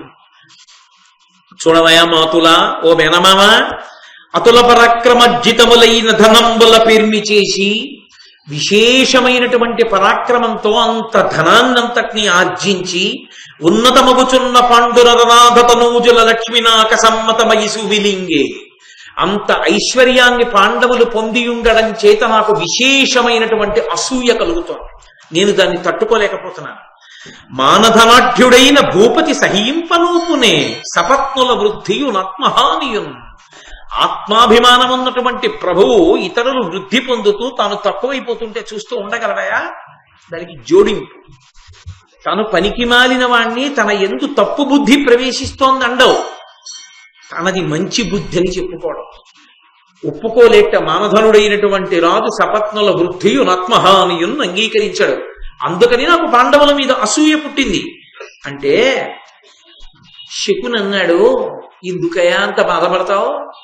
మీ నాన్న ఒప్పుకోవాలి, కానీ మీ నాన్న ఒప్పుకుంటే ఒక్క సైనికుడి అవసరం లేకుండా ధర్మరాజు గారిని ద్యూతానికి పిలిచి మాయాద్యూతంలో, ధర్మరాజుకి ద్యూత క్రీడ అంటే మిక్కిలి మక్కువ, కానీ ద్యూతమునందు ప్రావీణ్యమున్నవాడు కాడు. నన్ను మించినటువంటి వాడు 3 లోకములలో లేడు. మాయాద్యూతంలో చప్పుడవ్వకుండా పావు గంటలో పాండవుల యొక్క సమస్త సామ్రాజ్య వైభవాన్ని నిధిగా చేసేస్తాడు. కానీ మీ నాన్న ధృతరాష్ట్రుడు మహారాజు, అతను అంగీకరించాడు. అతను అంగీకరిస్తే తప్ప ఈ ద్యూతం జరపడానికి వీల్లేదు. అందుకని ఎలాగైనా సరే మీ నాన్న యొక్క అనుమతిని సంపాదించాలన్నాడు. వెంటనే దుర్యోధనుడు అన్నాడు, దానికేమి లోటు, మా నాన్నని ఒప్పిద్దాం పద అన్నాడు. ఇద్దరూ కలిసి వెళ్ళారు. దుర్యోధనుడు వచ్చాడు, శకుని వచ్చాడు. పరమప్రీతితో ఆ ధృతరాష్ట్రుడు కొడుకొచ్చాడని సంతోషించాడు. అది మనసుకి పట్టేటట్టుగా నేపథ్యాన్ని తయారు చేయడం అనేటటువంటి ప్రక్రియలో శకుని ఎంత సిద్ధాస్తుడో అర్థమవుతుంది. అవతల వారి మనసుకి ఉన్నటువంటి బలహీనతని బాగా పట్టుకున్నాడు. ధృతరాష్ట్రుడికున్న పెద్ద బలహీనత ఏమిటంటే, మహారాజుగా రాజ్యక్షేమం కోసం నిర్ణయం చేస్తావా, మహారాజులా మంచివాడిలా పైకి నటిస్తూ పుత్రవ్యామోహంతో కొడుకు కోసమని ఎంత ధర్మాన్నైనా బలిపెట్టేస్తావా అంటే, మహారాజుగా రాజ్యక్షేమాన్ని కోరి కొడుకుని మందలించలేక పైకి మంచివాడిలా ధర్మాత్ముడులా కనపడుతూ తన కొడుకు యొక్క ప్రయోజనం కోసం అంధుడై లొంగి పైకి మంచివాడిలా కనపడుతూ ఎంత ప్రమాదకరమైన పని చేయడానికైనా తెగిస్తాడు. అది ధృతరాష్ట్రుడి యొక్క లక్షణం. ఒక విధంగా చెప్పాలంటే దుర్యోధనుడి కన్నా ధృతరాష్ట్రుడు ప్రమాదకారి. ఎందుచేతనో తెలుసా? దుర్యోధనుడు చెడ్డవాడని తెలిసిపోతుంది. దుర్యోధనుడు చెడ్డవాడు కాడు అనడానికి ఏం ఉండదు. నేను చెడ్డవాడిని కాను అని వాడు చెప్పుకోడు. నాకు అసూయ ఉంది, పాండవులు వృద్ధిలోకి వస్తే నేను తట్టుకోలేను, నేను అన్నం తినలేనని చెప్తాడు. ధృతరాష్ట్రుడు అలా చెప్పాడు. నా తమ్ముడి కొడుకులండి, నాకెంత ప్రేమండి, వాళ్ళు నా బిడ్డలండి అంటాడు. కడుపులో రాచ పదవిని అడ్డుపెట్టి తమ్ముడి కొడుకుల రాజ్యాన్ని తన కొడుకులకి ఇప్పించడానికి ఎంత కుట్రయేకైనా సిద్ధపడతాడు. కాబట్టే అసలు మహాభారతంలో దుర్యోధనుడి కన్నా దుష్ట చతుష్టయం కన్నా అత్యంత ప్రమాదకరమైన వ్యక్తి ఎవరు అంటే ధృతరాష్ట్రుడు. ధృతరాష్ట్రుడు అన్నప్పుడు మీరు ఒక్క విషయాన్ని గుర్తుపెట్టుకోవాలి. కుటుంబాధిపతి అయినటువంటి వాడి ప్రధాన ధర్మమేమి? తప్పో ఒప్పో వాడు సరిగా అర్థం చేసుకొని చేసుకోకపోని పిల్లలు సక్రమమైన మార్గంలో లేనప్పుడు వేలిలా చూపించి చెప్పగలిగిన ధైర్యం కుటుంబాధిపతికి కొరవడిపోతే, తండ్రి స్థానంలో ఉండి కొడుక్కి మాత్రమే ప్రయోజనం చెయ్యాలనుకున్నవాడు ఆ తండ్రి స్థానానికి పక్కన తాను ఎన్ని స్థానాలలో కూర్చోగలడో అన్ని స్థానాలని కొడుకు కోసం బలిపెట్టేస్తాడు. తాను ఒక కార్యాలయంలో అధికారి అయితే ఆ సమర్థతని కొడుకు అభ్యున్నతి కోసం బలి పెడతాడు. ఏమైనా చేస్తాడు కొడుకు కోసం. తాను సమాజంలో ఒక పెద్దరికంలో ఉంటే తన కొడుకు కోసం ఈ పెద్దరికాన్ని అడ్డుపెట్టి ఈ పెద్దరికం అనేటటువంటి ముసుగులో ఎంత చిన్నతనానికైనా దిగజారిపోతాడు. మొట్టమొదట బలి పెట్టవలసింది ఏదైనా ఉంటే, తనను తాను పరిశీలించుకోవలసినది ఏదైనా ఉంటే, తన కడుపున పుట్టిన పిల్లలు వక్రమార్గంలోకి వెళ్ళిపోతున్నారని తెలుసుకున్నప్పుడు వాళ్ళకే చెప్పలేని వాడు లోకమునందు ఏ ఇతర స్థానమునందు కూర్చుని చెప్పడానికి అధికారమును పొందలేడు. వాడు సమాజమునకు ప్రమాదకారి. వాడు దెబ్బతింటాడు, లోకాన్ని దెబ్బతీస్తాడు. సంతానము మీద ప్రేమ ఉండడం తప్పు కాదు, సంతానం మీద వ్యామోహం ఉండడం, సంతానం ఏది కోరినా ఎంత అధర్మ మార్గంలో వెళ్ళిపోతున్నా నా బిడ్డ అన్న భావనతో ధర్మాన్ని చెప్పకపోవడం మాత్రం కొడుకు ఏమైపోతాడో నాకు తెలియదు, కానీ ఆ స్థానంలో కూర్చున్న తల్లిదండ్రులు మాత్రం భ్రష్టులైపోతారు. దానికి ప్రత్యక్షమైన ఉదాహరణ ధృతరాష్ట్రుడు. అలా చెప్పే ధైర్యం లేనప్పుడు ఆ తండ్రితనం చచ్చిపోయినట్టు. వాడు పనికొచ్చేవాడు కాడు తండ్రితనానికి. అందుకే ఆ ఏ మాట చెప్పాలో తెలుసు శకునికి. ఏ మాట అంటే ధృతరాష్ట్రుని యొక్క సమస్త పదవులు కొడుకు కోసం ఉడ్డేస్తాడో ఆ మాట అన్నాడు. ఇద్దరూ వెళ్ళారు. దుర్యోధనుడు తండ్రి పాదాల దగ్గర కూర్చుని నమస్కారం చేశాడు. ఎరా నాయనా దుర్యోధన ఇలా వచ్చావు అన్నాడు.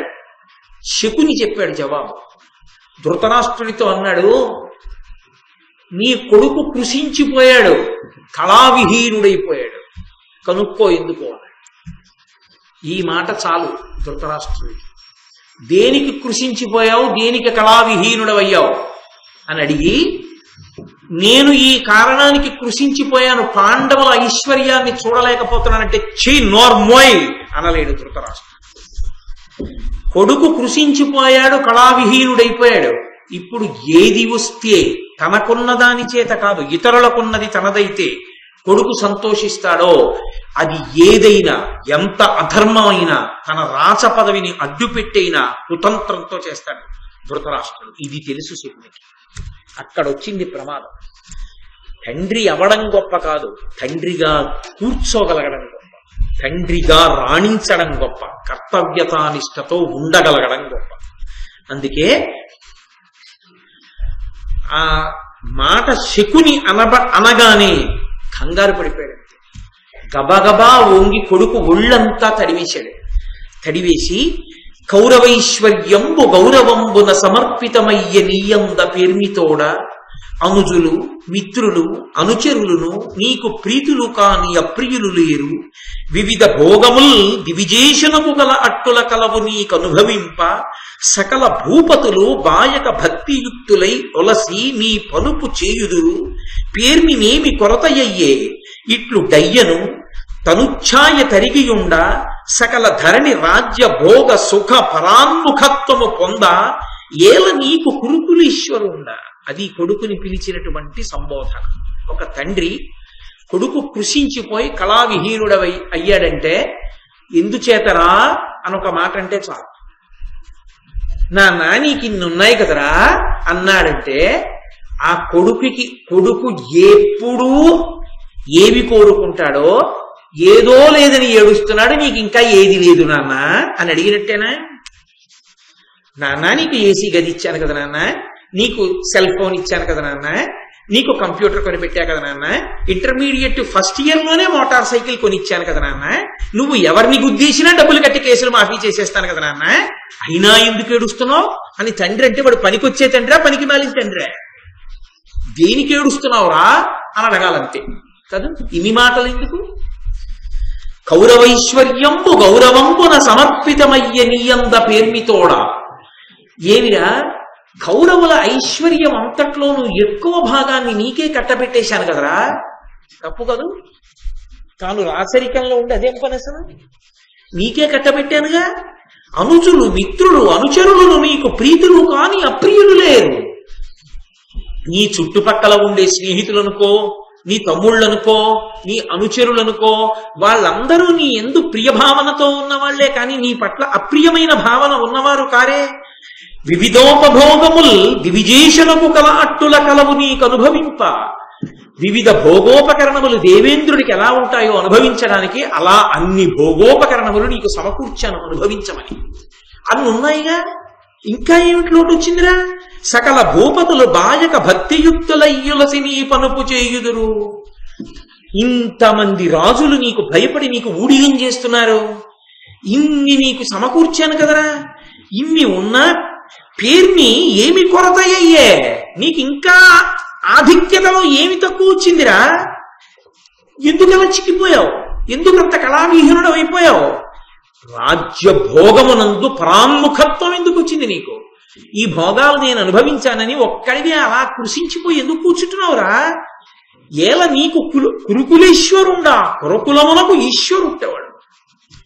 అటువంటి వాడా అంటే ఎంత పుత్ర వ్యామోహమో, ఆ వ్యామోహం ముందు ఎంత యుక్తాయుక్త విచక్షణ కోల్పోతాడో, కొడుకు కోసం ఏదైనా చేసేయడానికి ఎంత సిద్ధపడిపోతాడో, అన్నీ కొడుకు కోసం చెయ్యడానికి సిద్ధపడుతూ తాను చాలా మంచి వాళ్ళని సంప్రదించి దాన్ని చేసినట్టు ఎంత బాగా నటించగలడో, పైకి కళ్ళు లేకపోవడమే ఉన్నా పైకి అంధుడులా కనపడినా లోపల నిజంగా ఎంత అంధుడో, ఎంత క్రూరుడో, ఎంత కపటియో ఈ ఒక్క పద్యం చెప్తుంది. అందుకే ఒక వ్యక్తి పరిణితి తెలుసుకోవడానికి వాడి కొడుకుతో కొడుకు తండ్రితో మాట్లాడుతున్నప్పుడు కొడుకు ఎలా ఉండాలని తండ్రి కోరుకుంటున్నాడు అన్నదాన్ని బట్టి ఆ తండ్రి పరిణితిని గుర్తించి దగ్గర ఉంచుకోవచ్చా, దూరంగా పెట్టాలా నిర్ణయించుకోవచ్చు. కొడుకుతో మాట్లాడడమే చేత కాని తండ్రి లోకాన్ని ఉద్ధరిస్తాడా? ఏం ఉద్ధరిస్తాడు వాడు? అంతటి వ్యామోహం కొడుకు మీద. ఇన్ని మాటలు అడిగాడు. అందులో ఎక్కడైనా ఎందుకు అలా ఉన్నావురా అని ఒక మాట అడిగి వినాలి. ఇన్ని నీకు ఇచ్చాను కదరా అంటే ఇంకా ఏదో ఇమ్మని అడుగుతావురా నువ్వు? అయినా ఏం చేస్తాను, తెస్తాను లేరా అన్న భావన ఉందా లేదా? ఇక ఆ కొడుకు ఎలా బాగుపడతాడండి? కొడుకు దేన్నో గుద్దేశాడని ఏడవడం కాదు. ఇంటర్మీడియట్ జూనియర్ లో కొడుకు పేచీ పెట్టాడని మోటార్ సైకిల్ ఇచ్చిన తండ్రి కదా శిక్షార్హుడు ముందు. నేనైతే అంతే చెప్తాను, మీరేమైనా అనుకోండి. కాబట్టి దుర్యోధనుడు అన్నాడు ధృతరాష్ట్రునితోటి, ఏం చెప్పమంటావు నాన్న, పాండవుల రాజ్యం ఎక్కడి వరకు ఉందో తెలుసా నీకు? రాజసూయాగానికి వచ్చావుగా, చక్కగా కూర్చున్నావు, తిరిగి వచ్చేసావు. కానీ నేను రాలేదు, శకునితో కలిసి నేను ఉండిపోయాను అక్కడ, మైసభ చూసి వచ్చాను. పాండవుల రాజ్యం ఎంత దూరం వెళ్ళిందో తెలుసా? ఉత్తర దిక్కున ఉత్తర కురుదేశముల వరకు విస్తరించింది. ఇప్పటి వరకు ఎవరి సామ్రాజ్యం లేదలా, అంత దూరం వెళ్ళింది. అర్జునుడు ఒక్కడే వెళ్ళి సంపాదించాడు. ఈ భూమండలం మొత్తం మీద వాళ్ళ పట్ల ప్రీతి కలిగిన వాడు కాబట్టి శ్రీకృష్ణుడు, బంధుత్వం ఉన్నవాడు కాబట్టి ద్రుపదుడు తప్ప వాళ్ళ చేతిలో యుద్ధం చేసి ఓడిపోని రాజు లేడు. సమస్త ధరణికి నాథుడు ఇవాళ ధర్మరాజు, సార్వభౌముడు. శైల కానన ద్వీప విశాలమైన వసుమతీ చక్రమంతియు వారి వశము. ఏను ఒక రాజసుతుడనై ఇట్లు దీని చూడనోపుదు, ఎట్లు దీని చూడనోపుదు ప్రభవశూన్యునట్లు. నాన్న, ఇవాళ పర్వతాలతో, అరణ్యాలతో, ద్వీపాలతో విశాలమైనటువంటి ఈ భూమండలం అంతా కూడా ధర్మరాజు గారి యొక్క ఏకఛత్రాధిపత్యంలో ఉంది, ఆయన పరిపాలనలో ఉంది. నేను ఒక రాజకుమారుణ్ణే. కానీ నాన్న, ఒక రాజకుమారుణ్ణయ్యుండి ధర్మరాజు గారి యొక్క ప్రాభవాన్ని చూసొచ్చాను. నాకేది ఇవ్వాల సామ్రాజ్య వైభవం? నీకు అన్నున్నాయి కదరా, ఇన్నున్నాయి కదరా అంటావేంటి నాన్న? ఏముంది నాకు? ధర్మరాజుకి ఎంతుందో చూశావా? నన్ను రత్న పరిగ్రహణంబునందు పాండవుండు నియోగించ పార్థివేంద్ర, సర్వరత్నాకరైక ప్రశస్త రత్న పుంజముల కాస్పదము ధర్మపుత్రు గృహము. నన్ను ఎక్కడ పెట్టాడో తెలుసా నాన్న ధర్మరాజు? వచ్చిన వాళ్ళందరూ ఇచ్చిన రత్నాల పళ్ళాలన్నీ పుచ్చుకోరా అన్నాడు. అలాగే అన్నాను నాన్న పొరపాటున. ఎన్ని పళ్ళాలు పుచ్చుకున్నాను లెక్కలేదు. సముద్రం రత్నాలకి వజ్రాలకి ఆలవాలం అంటారు. కానీ ఇవాళ అసలు ప్రపంచంలో ఉన్నటువంటి రత్నాలన్నీ ఎక్కడున్నాయో తెలుసా? ధర్మరాజు కోశాగారంలో ఉన్నాయి. అంత ఐశ్వర్యం ధర్మరాజుది. ఎవడో చెప్తే వినడం కాదు నాన్న, నేనే మోసి పంపించా కోశాగారానికి. నాకెంత బాధగా ఉంటుంది. ఎందరు రాజులు, ఎన్ని పదార్థాలు, పెద్ద చిట్టా చెప్పాడు. వాడు ఏనుగులు తెచ్చాడు, వీడు గుర్రాలు తెచ్చాడు, వాడు లొట్టిపిట్టలు తీసుకొచ్చాడు, వీడు సుగంధ ద్రవ్యాలు తీసుకొచ్చాడు, వీడు పట్టుబట్టలు పట్టుకొచ్చాడు, వాడు భూషణాలు పట్టుకొచ్చాడు, వీడు బట్టలు పట్టుకొచ్చాడు. నాన్న, ఎంతమంది ఎన్ని పట్టుకొచ్చి ఎక్కడెక్కడ ఏ విశేష వస్తువులు ఉన్నాయో అవన్నీ ధర్మరాజుకి సమర్పించారు నాన్న. భావి పురాతనజ్యతన పార్థివ లక్ష్ములు పాండవేయు లక్ష్మీ విభవంబుతోడనుపమింప సమంబులు కావు. అశేష రాజావళిలోన నచ్చధికులైన సపత్నుల పేర్మి చూచి ఏ జూబె సహింపనోపక కృషుండ వివర్ణుడనైతి నెంతయున్. నాన్న, ఈ భూమండలాన్ని ఏలినటువంటి పూర్వపు రాజులు ఎవ్వరూ కూడా ఇంత ఐశ్వర్యవంతులు కారు. అంత గొప్ప ఐశ్వర్యవంతుడైపోయినటువంటి ధర్మరాజు ఆ పాండవుల యొక్క ఐశ్వర్యాన్ని చూసి నేను ఇలా చిక్కిపోయాను నాన్న, ఇలా కృషించిపోయాను నాన్న, అసూయతో నాకు నిద్ర పట్టట్లేదు నాన్న అన్నాడు. బయటపడిపోయాడు. ఉన్నది ఉన్నట్టు చెప్పేశాడు. వాడు చెడ్డవాడైనా వాడి దగ్గర ఉన్న మంచి లక్షణం. నేను చెడ్డవాడిని, ఇంకోడికి ఉంటే నాకు నిద్ర పట్టదు. నాకుందని నేను నిద్రపోవడం కాదు, ఇంకోడికి ఉంటే నిద్రపోలేదు. కాబట్టి నాన్న నాకు నిద్ర పట్టట్లేదు, నా రంగు తరిగిపోయింది అన్నాడు. ఇంకో విషయం తెలుసా నాన్న? ఉందని ఏడవడం కాదు నాన్న, వాడు పెట్టిన దానికి ఏడుస్తున్నాను. ఎంత పెట్టాడో తెలుసా? 1,00,000 భూసురోత్తములు కుడిచిన మొనసి తనకు తాన మ్రోయు శంఖంబు ఒక్క నిమిషమేనియుడుకక మ్రోసే అయ్యద్ధరోత్సవంబునందు అన్ని నాళ్ళు. 1,00,000 మంది బ్రాహ్మణోత్తములు భోజనం చేస్తే శంఖం మోగుతుందోసారి. ఆ యజ్ఞం జరిగినన్నాళ్ళు ఆగకుండా శంఖం మోగుతూనే ఉంది. అంటే ఎన్ని లక్షల మంది బ్రాహ్మణోత్తములు అన్నం తిని ఉంటారు అక్కడ. అంతమందికి పెట్టాడు నాన్న. ఏం చెప్పమంటావు? అవన్నీ చూశాను నా కళ్ళతో. ఎంత ఐశ్వర్యం, ఎంత దాచాడు, ఎంత పెట్టాడు, అయినా తరగలేదు. ఇంత ఐశ్వర్యమా? ఎంత ఏడుస్తున్నాడో చూడండి. అందుకే గుమ్మడికాయలు దృష్టి తీస్తే పోతుందండి ధర్మరాజుకి. కాబట్టి ధరణి హరిశ్చంద్రుడు భాసురయశుడై చేసే రాజసూయంబు అదియున్ సరికాదని ఏ వగతును సురుచిర విభవమున పాండుసుతు యజ్ఞముతో. హరిశ్చంద్రుడు ఎప్పుడో రాజసూయ మహాయాగం చేశాడంటారు. కానీ నాన్న, అసలు ధర్మరాజు చేసినటువంటి రాజసూయ మహాయాగంతో పోలిస్తే హరిశ్చంద్రుడు చేసినటువంటి యాగం పెద్ద లెక్కలోకి రాదు. అంత గొప్పగా చేశాడు నాన్న. అభిషిక్తుడైన యమరాజసుతనకు సాత్యకి మౌక్తిక ఛత్రమొప్ప పట్టే భీముండును పార్థుండు మణిహేమదండ చామర యుగధారులైరి కమలనాభుండును కవలును ద్రుపద దేశపుత్రుండు భూమిపతుల మూర్ధాభిషిక్తుల మృక్కించుచుండిరి దర్పంబు వెలయంగా దాని చూచి ఏను మొదలగా మహీపతులెల్లను దీప్తి తరిగియుండా తివిరి మమ్ము నగిరి కృష్ణ పాండునందన ద్రౌపది సాత్యకులు గరంబు సంతసమున. తన పని తాను సాధించుకోవడానికి ఎన్ని అబద్ధాలాడతాడో దుర్యోధనుడు ఇది ప్రబల సాక్ష్యం. పంచం ఇందులో అన్నాడు, అభిషిక్తుడైన ఈ యమరాజసు తనకు సాత్యకి మౌక్తిక ఛత్రమొప్ప పట్టే. ఆ ధర్మరాజు గారు అవబృధ స్నానం చేశాడు. యజ్ఞయాగాది క్రతువులు చేస్తే అతి పవిత్రమైనటువంటి స్నానం అది. అవబృధం చేశారు అంటే వారికి ఒక ప్రత్యేకమైనటువంటి గౌరవం ఉంటుంది. అవబృధ స్నానం చేసినటువంటి వారు ఎక్కడికైనా వెళ్ళారనుకోండి, వారు అవబృధం చేసిన వారండి, వారిని ముందు కూర్చోపెట్టండి అంటారు. అంటే అంత అనుష్ఠాన బలంతో అంతంత పెద్ద పెద్ద యజ్ఞయాగాది క్రతువులు చేస్తే చిట్ట చివర కూర్చోపెట్టి ఆ దంపతులకి కలశతో నీళ్లు పోస్తారు. మంత్రపూరితమైనటువంటి కలశలతో అభిషేకం చేస్తారు. ఆ స్నానానికి అవబృధ స్నానం అని పేరు. అటువంటి అవబృధ స్నానం చేసిన తరువాత సాత్యకి కృష్ణుడి పక్కన ఉంటాడు ఎప్పుడు. ఆయన పాండవ పక్షపాతి.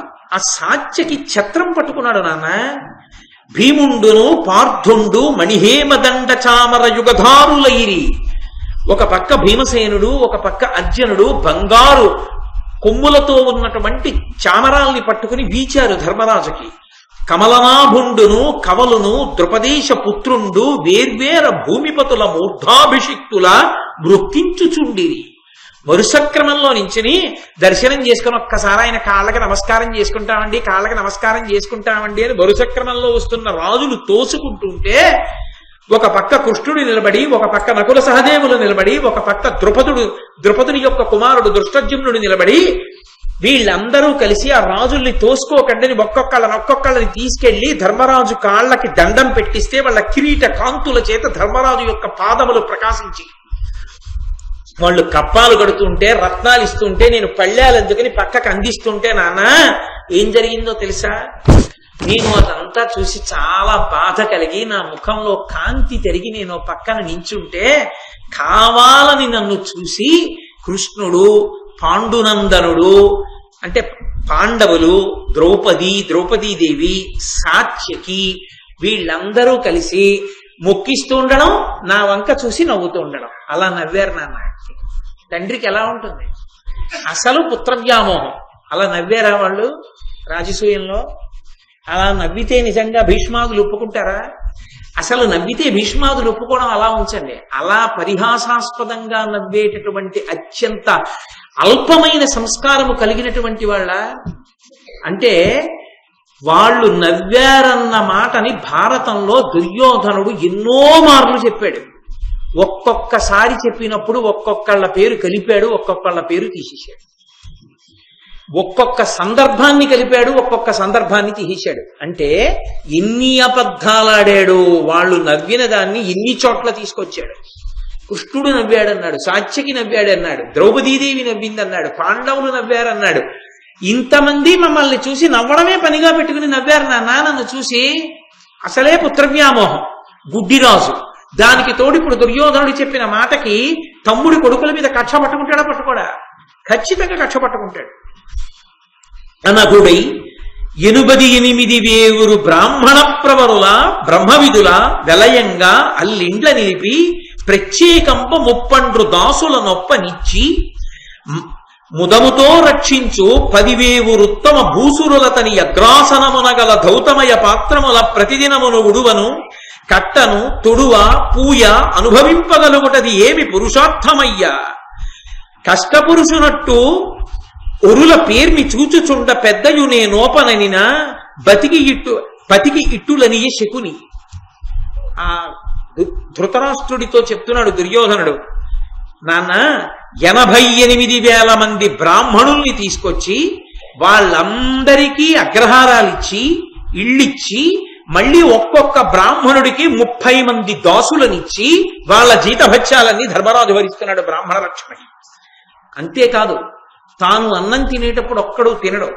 తను భోజనానికి కూర్చుంటే అగ్రాసనం మీద బంగారు కంచాలు వేసి ప్రతిరోజు తనతో పాటుగా ఎంతమందిని? భూసురులు 10,000 ఉత్తమ భూసురులు 10,000 మంది బ్రాహ్మణుల్ని తనతో పాటుగా పంక్తిలో కూర్చోబెట్టుకుంటాడు. వాళ్ళందరికీ బంగారు కంచాలు పెట్టించి వడ్డన చేయిస్తాడు. వాళ్ళని ఎత్తు మీద కూర్చోబెట్టి తాను కింద కూర్చుంటాడు.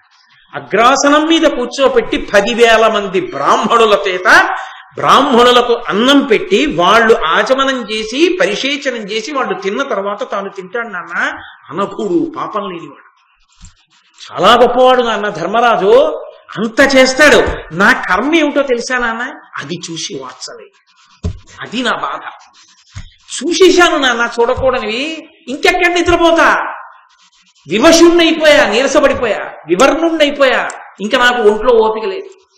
ఇక నేను ఓపిక పొందాలి అంటే ఒక్క మార్గం ఉంది నాన్న, నువ్వే నన్ను రక్షించాలి అని కాళ్ళ మీద పడ్డాడు. ఎవరు మాట్లాడాలి? ధృతరాష్ట్రుడు మాట్లాడాలి. చిత్రం ఏమిటంటే, ఇంకేమైనా ధృతరాష్ట్రుడు అంటాడేమోనని ముందరి కాళ్ళకి బంధంగా నువ్వు మామయ్య చేస్తానన్నప్పుడు నువ్వెందుకు చెయ్యవు ఆ పాటి? మామయ్య చేసిన ఉపకారం నువ్వు చేయలేవా అని ధృతరాష్ట్రుణ్ణి నిలదీయడానికి వీలుగా శకుని మాట్లాడుతున్నాడు. భానుప్రభుడకు పాండు మహీనాథాత్తుజు లక్ష్మి ఎల్లను నీకున్నేనపహరించి ఇట్టు ధరానుత మాయాదురోదర వ్యాజమునన్. ఎందుకు దుర్యోధన బాధపడతావు? భానుప్రభుడగు పాండు మహీపతి, సూర్యుడు ఎలా తేజస్సుతో ఉంటాడో అటువంటి తేజస్సు కలిగినటువంటి ధర్మరాజు యొక్క సమస్త రాజ్య వైభవాన్ని, ఐశ్వర్యాన్ని అపహరిస్తా. ధార్మిక ద్యూతంలో కాదు, నా దగ్గర అధర్మ ద్యూతం ఉంది, మాయతో పాచికలు వేస్తాను. 3 లోకాల్లో నన్ను మించినవాడు లేడు. ధర్మరాజు అమాయకుడు, తెలియదు, అంత సుశిక్షితుడు కాడు. ఆడడానికి వచ్చి పందెం మీద పందెం ఒడ్డి అన్నీ ఓడిపోతాడు. పావు గంటలో ధర్మరాజుకున్న సమస్త వైభవాలు నీవి చేసేస్తాడు. ఎందుకు బాధపడతావు దుర్యోధన అన్నాడు. అంటే ఇప్పుడు పాండవులకు అంత ఐశ్వర్యం ఉందని వీడు ఏడిస్తే వీడికి ఉన్నదాన్ని ఎలా రక్షించమంటే చెప్పగలను, కానీ వాళ్ళది పట్టుకొచ్చి వీడికి తెచ్చి పెట్టమంటే పాండవుల పరాక్రమం ఏమిటో ధృతరాష్ట్రుడికి తెలుసు. ఎలా తీసుకొస్తాడు? తీసుకురాలేడు. పరిష్కారం ఏమిటో శకుని చెప్తున్నాడు. ఇప్పుడు అయితే మామయ్య చెప్పినట్టు చేయరా అంటే ఏం చేయాలి? ధృతరాష్ట్రుడు జూత క్రీడకు ఆహ్వానించాలి. తానలా ఆహ్వానిస్తే 10 మంది ఏమంటారు? పెద్దనాన్నవి, రాజ్యం ఏలుతున్న వాడివి, దుర్మార్గుడివి, అలా తమ్ముడి కొడుకుల్ని పిలిచి మాయాద్యూతంలో ఓడించచ్చా అని అడగారు. తాను మంచివాడిగా ఉంటూ పని చెయ్యాలి.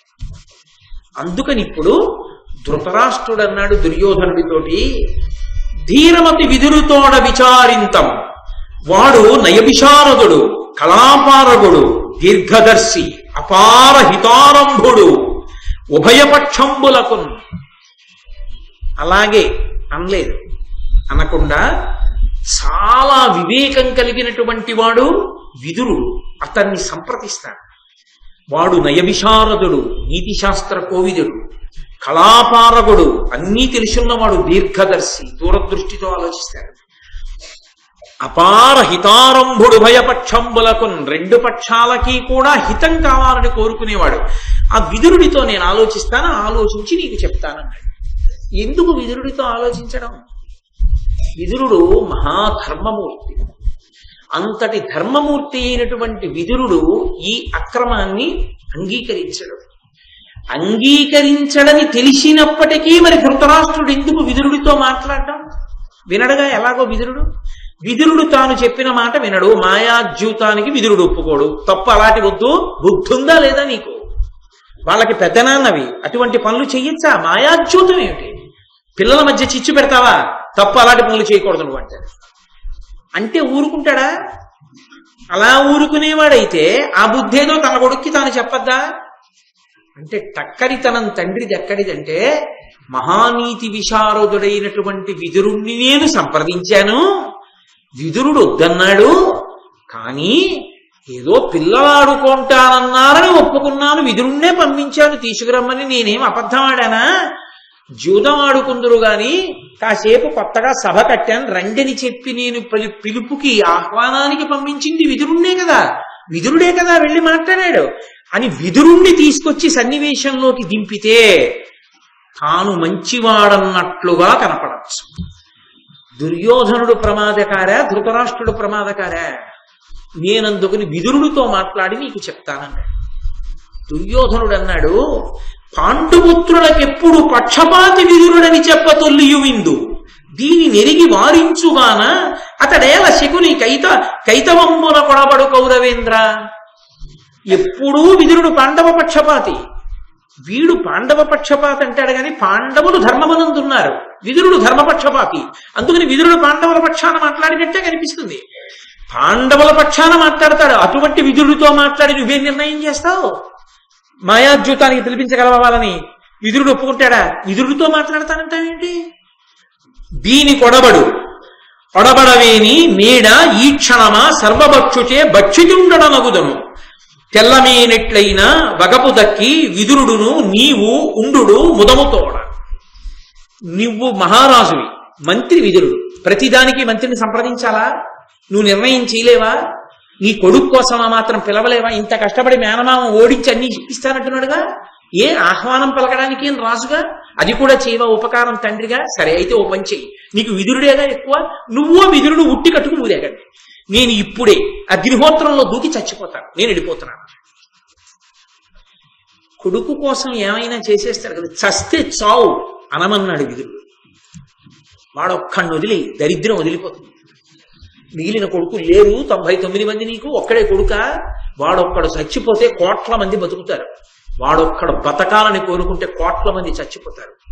దౌర్భాగ్యుడు, వాడిని వదిలే అన్నాడు. అలా ధృతరాష్ట్రుడు అనలేకపోయాడు. అక్కడ వచ్చింది పుత్రవ్యామోహం. కొడుకు అనేటప్పటికీ ఒరే తప్పురా, అలా ఉండకూడదు అనడు సరికదా.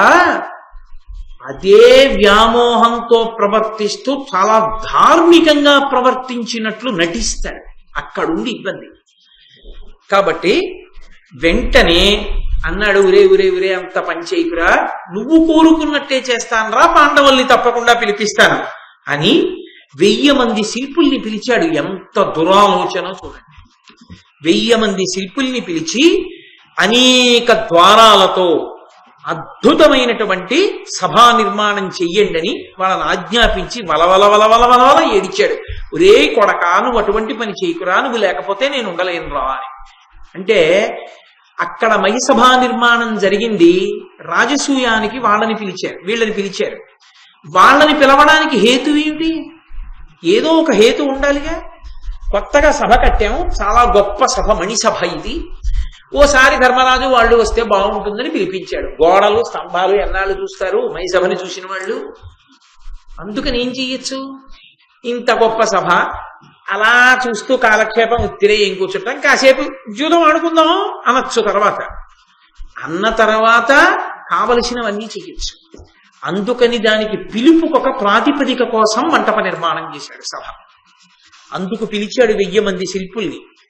తన కొడుకు కోసం ఎంత దురాలోచనైనా చెయ్యగలడు. తమ్ముడి కొడుకులు తన కొడుకులే అయినా అన్నగారు, తమ్ముడు చనిపోయాడు, అన్నగారై ఆ బిడ్డల్ని రక్షించవలసినటువంటి వాడు ఎంత దుర్మార్గుడై ఆలోచిస్తున్నాడో చూడండి.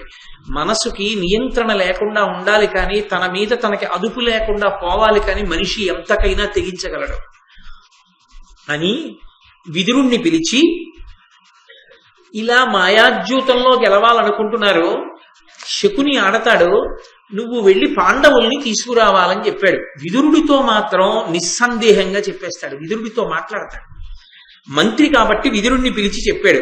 విదురుడు అన్నాడు, ఇట్టి కార్యమునకు నే నమస్యంబు ఒడంబడంగనోప ఉక్కిమమున సుతులతోడ ఏల సుతులకు భేదంబు సేయ గడచితివి ఇతియు జట్టయనక. నీకు బుద్ధుందా?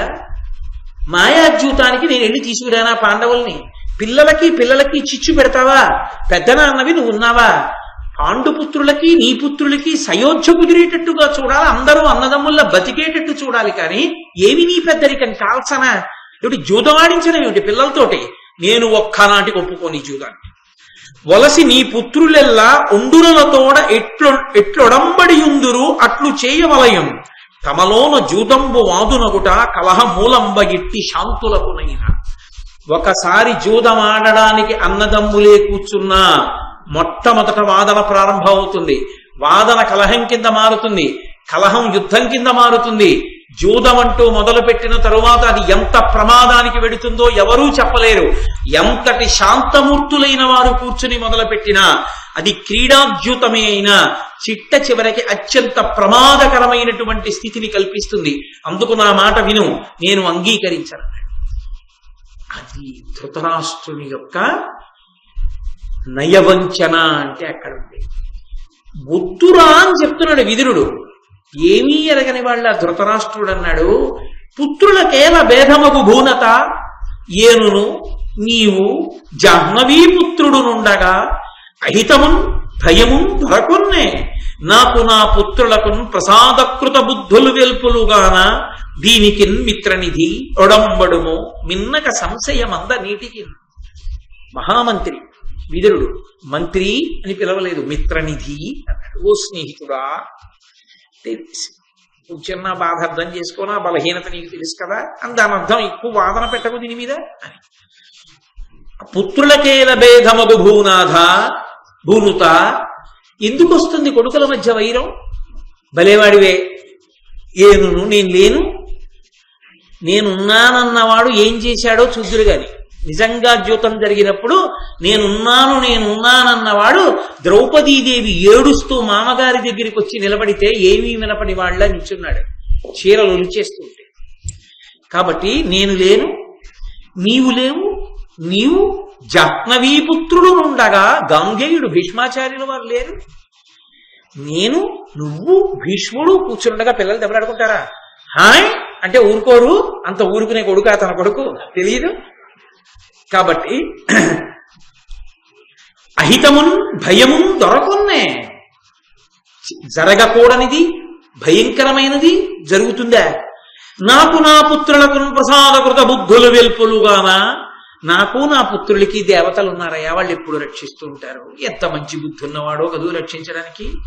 దీనికి మిత్రనిధి ఒడంబడమో, స్నేహితుడా ఒప్పుకోవయా, వెళ్ళి ఆ ధర్మరాజుని పాండవుల్ని తీసుకురావయా జూదం ఆడడానికి.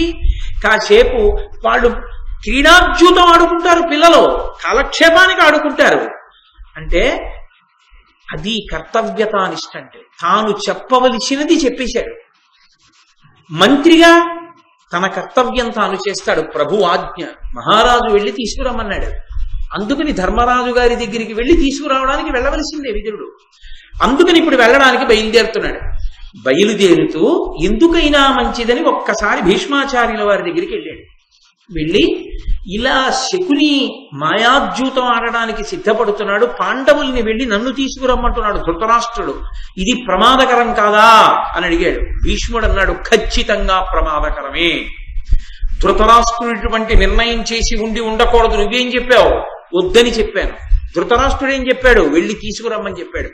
నువ్వున్నావు, నేనున్నాను, తానున్నానని చెప్తున్నాడు. పైగా రాస పదవిలో కూర్చున్నవాడు చేసిన నిర్ణయాన్ని గౌరవించాలి, అది వాళ్ళ కర్తవ్యం. తన కంటి ముందు తాను పెంచిన వంశాన్ని తాను త్రుంచలేడు భీష్ముడు. అందుకని సరేనన్నాడు. బయలుదేరాడు విదురుడు. ఇక వెళ్ళి తీసుకురావాలి, మానసికంగా సిద్ధపడుతున్నాడు. లోపల కడుపులో బెంగ ధృతరాష్ట్రుడికి. ఏమిటి బెంగ? ఇవాళ మాయాద్యూతం ఆడతారు, సామ్రాజ్య వైభవాన్ని లాగేస్తారు, బానే ఉంది. కానీ పాండవుల తేజస్సు ఏమవుతుంది? పాండవుల పరాక్రమం ఏమవుతుంది? లోకం ఏమంటుంది?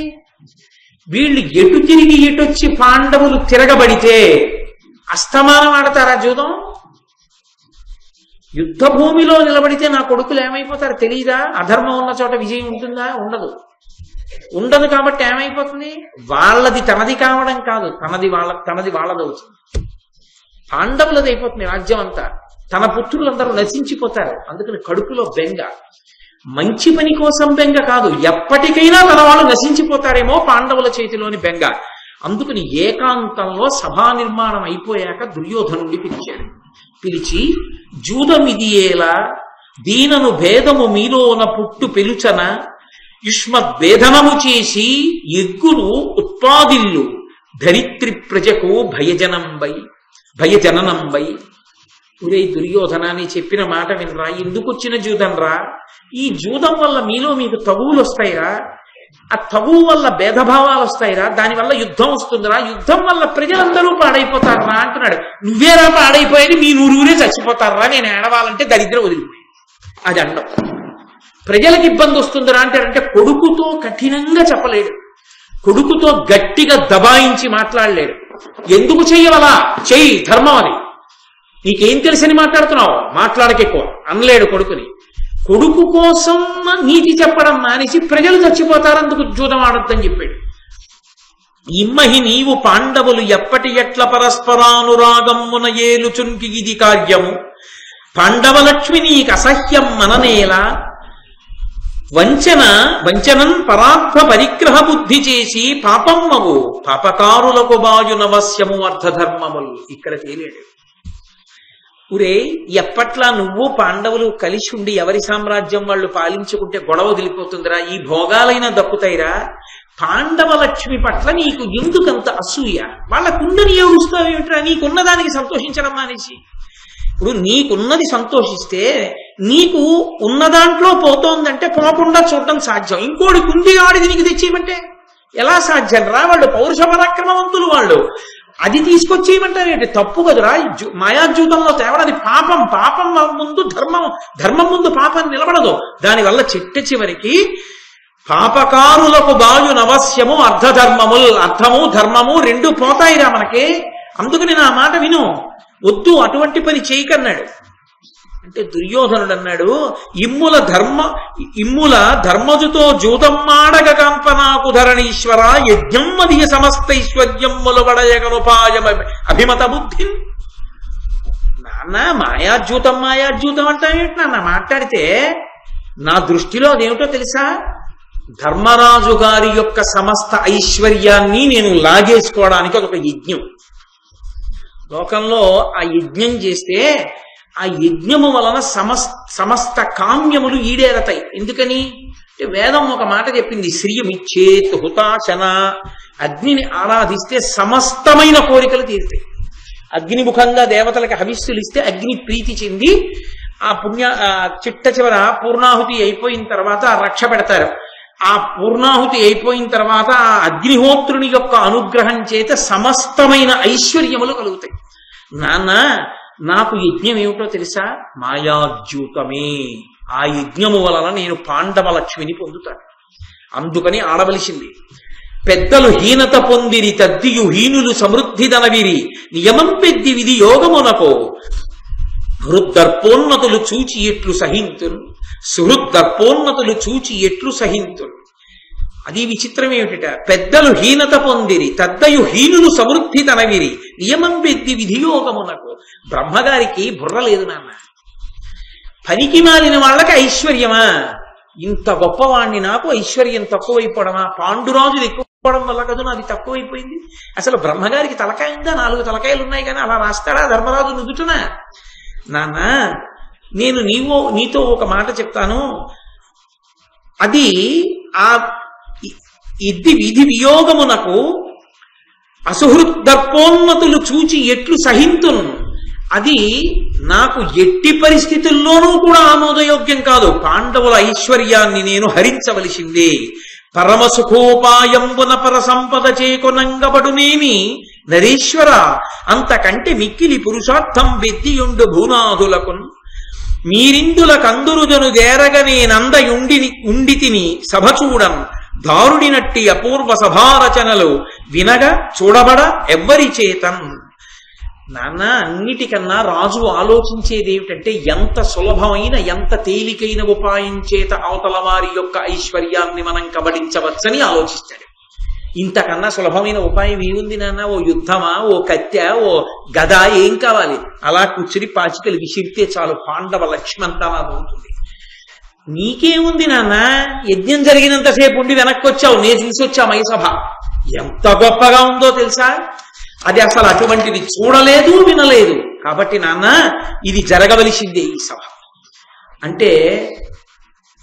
వెంటనే శకుని లేచి దుర్యోధనుడితో అన్నాడు, నాగరథాశ్వ సన్నాహమునర్పక, యొడ్డనంబులు తీర్పక, ఉభయ సైన్య వీరుల కరముల వివిధాయుధంబుల అన్యోన్య సంఘట్టనారవంబులెసగంగ సంగ్రామమేర్పడ చేయక, అక్షము తొలిచి ఏ నశ్రమమున ప్రతిపక్ష తతుల సంపదలు జయించి నీకిచ్చెదా, వగవంగనేల ధర్మరాజు ప్రీతితోడ రావించి అతనితో కడగు జూదమాడ కౌరవేంద్ర, ఒండు పాట పాండవోన్నతి వేల్పులకైన నపహరింప నలవి కాదు. ఇది కౌరవులకు పాండవుల యొక్క పౌరుష పరాక్రమాలు ఖచ్చితంగా తెలుసు అనడానికి తార్కాణం. శకుని అన్నాడు, నిజంగా యుద్ధంలో సైన్యాన్ని మోహరించక్కర్లేదు, ఏనుగులు భీంకరించక్కర్లేదు, గుర్రాలు అరవక్కర్లేదు, భటులు కత్తులతో యుద్ధాలు చెయ్యక్కర్లేదు, నేను నా పాచికలు ఇలా దొర్లిస్తాను అంతే, అటు రాజ్యం ఇటు వచ్చేస్తాను. ఎందుకంటావేమో, ఇలా కాకుండా అలా కూడా తెచ్చుకోవచ్చుగా అంటావేమో దుర్యోధన అంటే, మాట్లాడుతున్నది దుర్యోధనుడితో, చెప్తున్నది ధృతరాష్ట్రుడితో. అక్కడేగా ఉన్నాడు, మరి ధృతరాష్ట్రుడికి ఎందుకు చెప్పడం అంటే, శకునికి ధృతరాష్ట్రుడు అంటే భయం, అంత చొరవలేదు మాట్లాడడం బావగారితో. దుర్యోధనుడితో మాట్లాడి ఆ సమయానికి ఏది మాట్లాడాలో అది మాట్లాడి ధృతరాష్ట్రుడికి మార్గం లేని స్థితిని కల్పిస్తాడు, దుర్యోధనుడిలో అగ్ని పెంచుతాడు. కాబట్టి ఇలా పాచికలు వేస్తాను, అలా సామ్రాజ్యం ఇటు వచ్చేస్తుంది. ఎంత తేలిగ్గా వస్తుంది.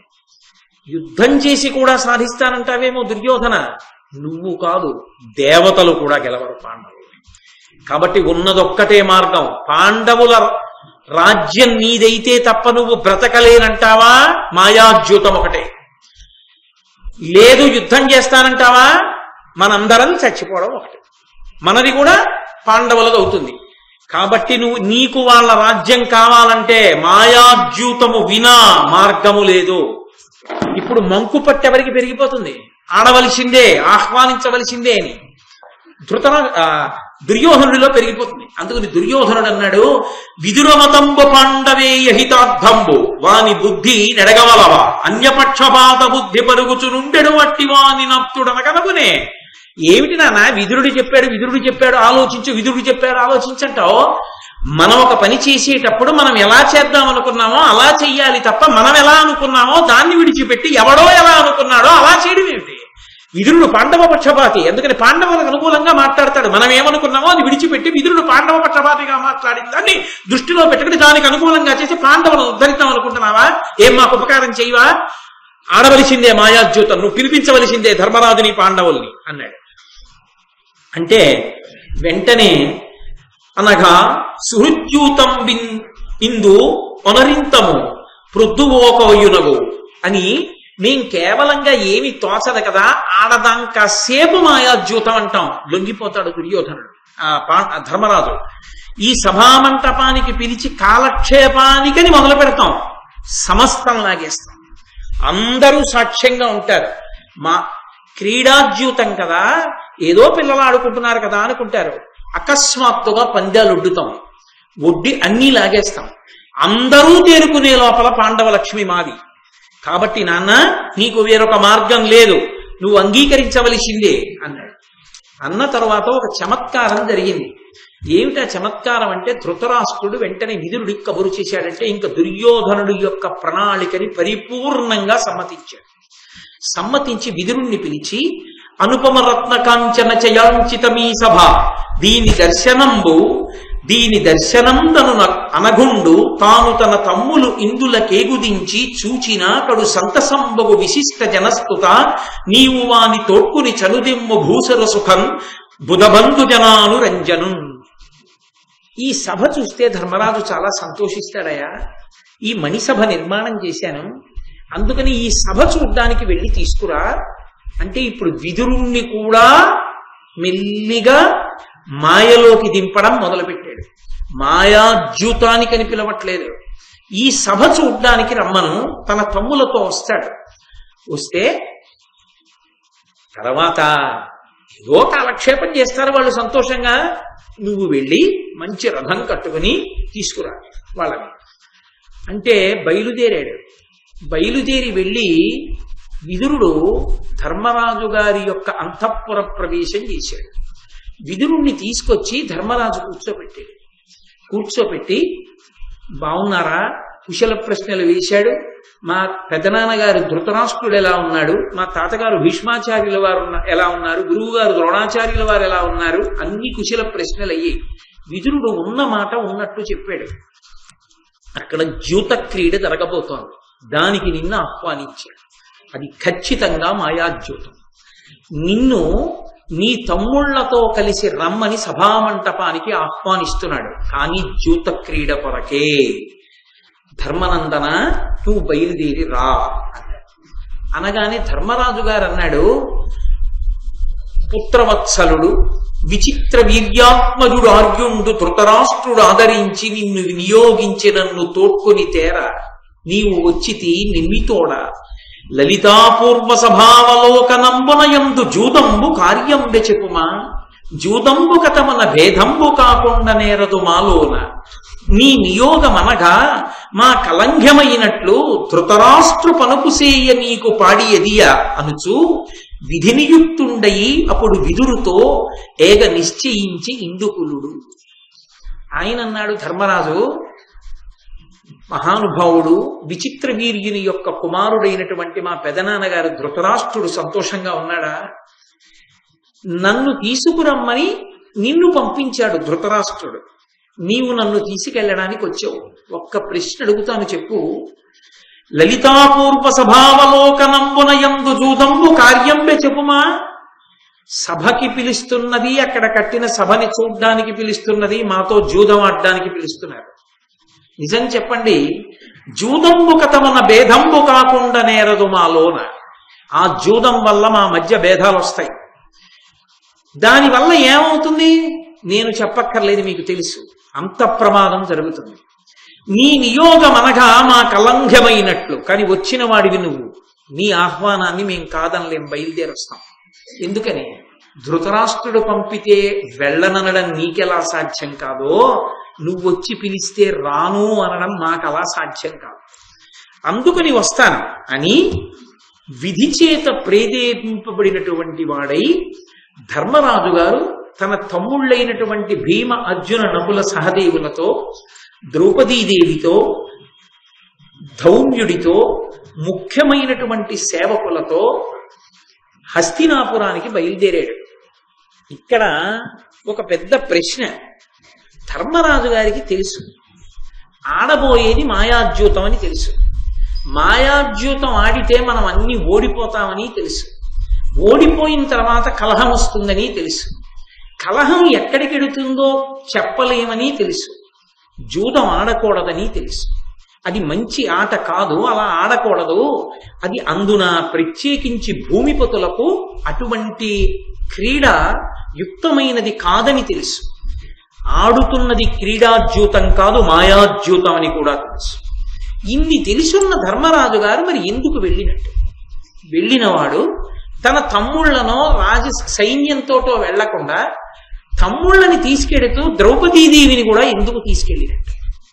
ధౌమ్యుడితో వెడుతూ చాలా తక్కువ పరివారంతోనే ధర్మరాజు గారు ఎందుకు వెళ్ళినట్టు? ధర్మరాజు గారికి తెలియదా ఈ విషయం? మరి ఇంత ప్రమాదం జరుగుతుంది అన్న విషయాన్ని సూచనప్రాయంగా విదురుడితో చెప్పిన ధర్మరాజు గారు నేను రాను అని ఎందుకు అనకూడదు? నేను రాను ఎందుచేత అంటే అది ఆడవలసిన క్రీడ కాదు తండ్రి, మీరు పిలవకూడదు దానికి, అందుకని నేను ఆ ఆహ్వానాన్ని తిరస్కరించానని చెప్పండి అని చెప్పచ్చు. కానీ ఆయన చెప్పలేదు. చెప్పకుండా నిన్ను ధృతరాష్ట్రుడు పంపితే వచ్చినట్లు అన్నాడు. ధృతరాష్ట్రుడి పనుపున విదురుడు రావడం ఉద్యోగ ధర్మం. అక్కడ మంత్రి, ఆయన రాజు. కానీ ఇక్కడ వీళ్ళిద్దరి మధ్య ఉన్న అనుబంధం అది కాదు, తండ్రి కుమారుల అనుబంధం. అతనికి తెలుసున్నప్పుడు అలా వెళ్ళకూడదు, విడితే ప్రమాదం జరుగుతుంది అని స్ఫుటంగా తెలుసున్నప్పుడు ధర్మరాజు గారు ఏ కారణానికి వెళ్ళాడు? వెళ్ళినవాడు మౌనంగా ఏమీ మాట్లాడకుండా ఏదో ఇంట్లో గరిటిచ్చేసినట్టుగా సమస్తాన్ని కోల్పోయాడు. ఎందుకు అలా జరిగింది భారతంలో? అసలు ధర్మరాజు గారు వెళ్ళడానికి ఏది ప్రబల కారణం వెనక? ఎంత ప్రబలమైన కారణం ఉంటే ధర్మరాజు వెళ్ళాడు. లేకపోతే కేవలము జూతమునందు ఆయనకు ఉండేటటువంటి అనురక్తితో ఆ ఆట ఆడకుండా ఉండలేక దాని మీద ఉండేటటువంటి ఉత్సాహంతో ఎంత అధర్మమని తెలిసినా కూడా, ఎంత ప్రమాదం అని తెలిసినా కూడా నేను రాను అని అనలేక బలహీనతకి లోనైపోయి గబగబా వెళ్ళిపోదామని, అందుకే మిగిలిన వాళ్ళని పిలవకుండా తన తమ్ముళ్ళని భార్యని ధౌమ్యుణ్ణి తీసుకుని బయలుదేరి వెళ్ళిపోయాడా? అసలు ఎలా వెళ్ళినా ధర్మరాజు గారు వెళ్ళడం వెనక మనకి బలమైన కారణం ఈ సందర్భంలో ఇక్కడ చర్చలో కనపట్టలేదు. అంత తేలిగ్గా ఒక్క విషయం విదురుడితో చెప్పి బయలుదేరిపోయాడు. ఏ కారణానికి వెళ్ళాడు ధర్మరాజు గారు ఏ కారణానికి వెళ్ళారో అందులో ఉన్న పెద్ద రహస్యం ఎక్కడ దాచారో ఎక్కడ చెప్పారో ఈ విషయాల్ని రేపు ప్రసంగం ప్రారంభం చేస్తూనే చెప్తాను. అది చెప్తే తప్ప నేను తర్వాతి ఘట్టంలోకి వెళ్ళడానికి కుదరదు. ఇప్పుడు చెప్పడం మొదలు పెడితే అది పూర్తవదు. కాబట్టి అప్పుడప్పుడు కొద్దిగా ఉత్కంఠ ఉండాలి కదూ. దానికి ఎందువల్ల అన్నది ఎక్కడుందో ఈ రహస్యం ఎక్కడ చెప్పబడిందో ఆ చెప్పబడిన రహస్యాన్ని రేపటి రోజు ప్రారంభంలోనే చెప్తా. మొదటి పావు గంట దాటిపోతే మీరు ఇంకోళ్ళని అడిగి తెలుసుకోవాల్సింది. మంగళాశాసన పరై మదాచార్య పురోగమై సర్వైశ్చ పూర్వైరాచార్యై సత్కృతాయాస్తు మంగళం. మంగళం కౌసలేంద్రాయ మహనీయ గుణాత్మనే చక్రవర్తి తనూజాయ సర్వభౌమాయ మంగళం. ఉమాకాంతాయ కాంతాయ కామితార్థ ప్రదాయినే శ్రీగిరీశాయ దేవాయ మలినాథాయ మంగళం.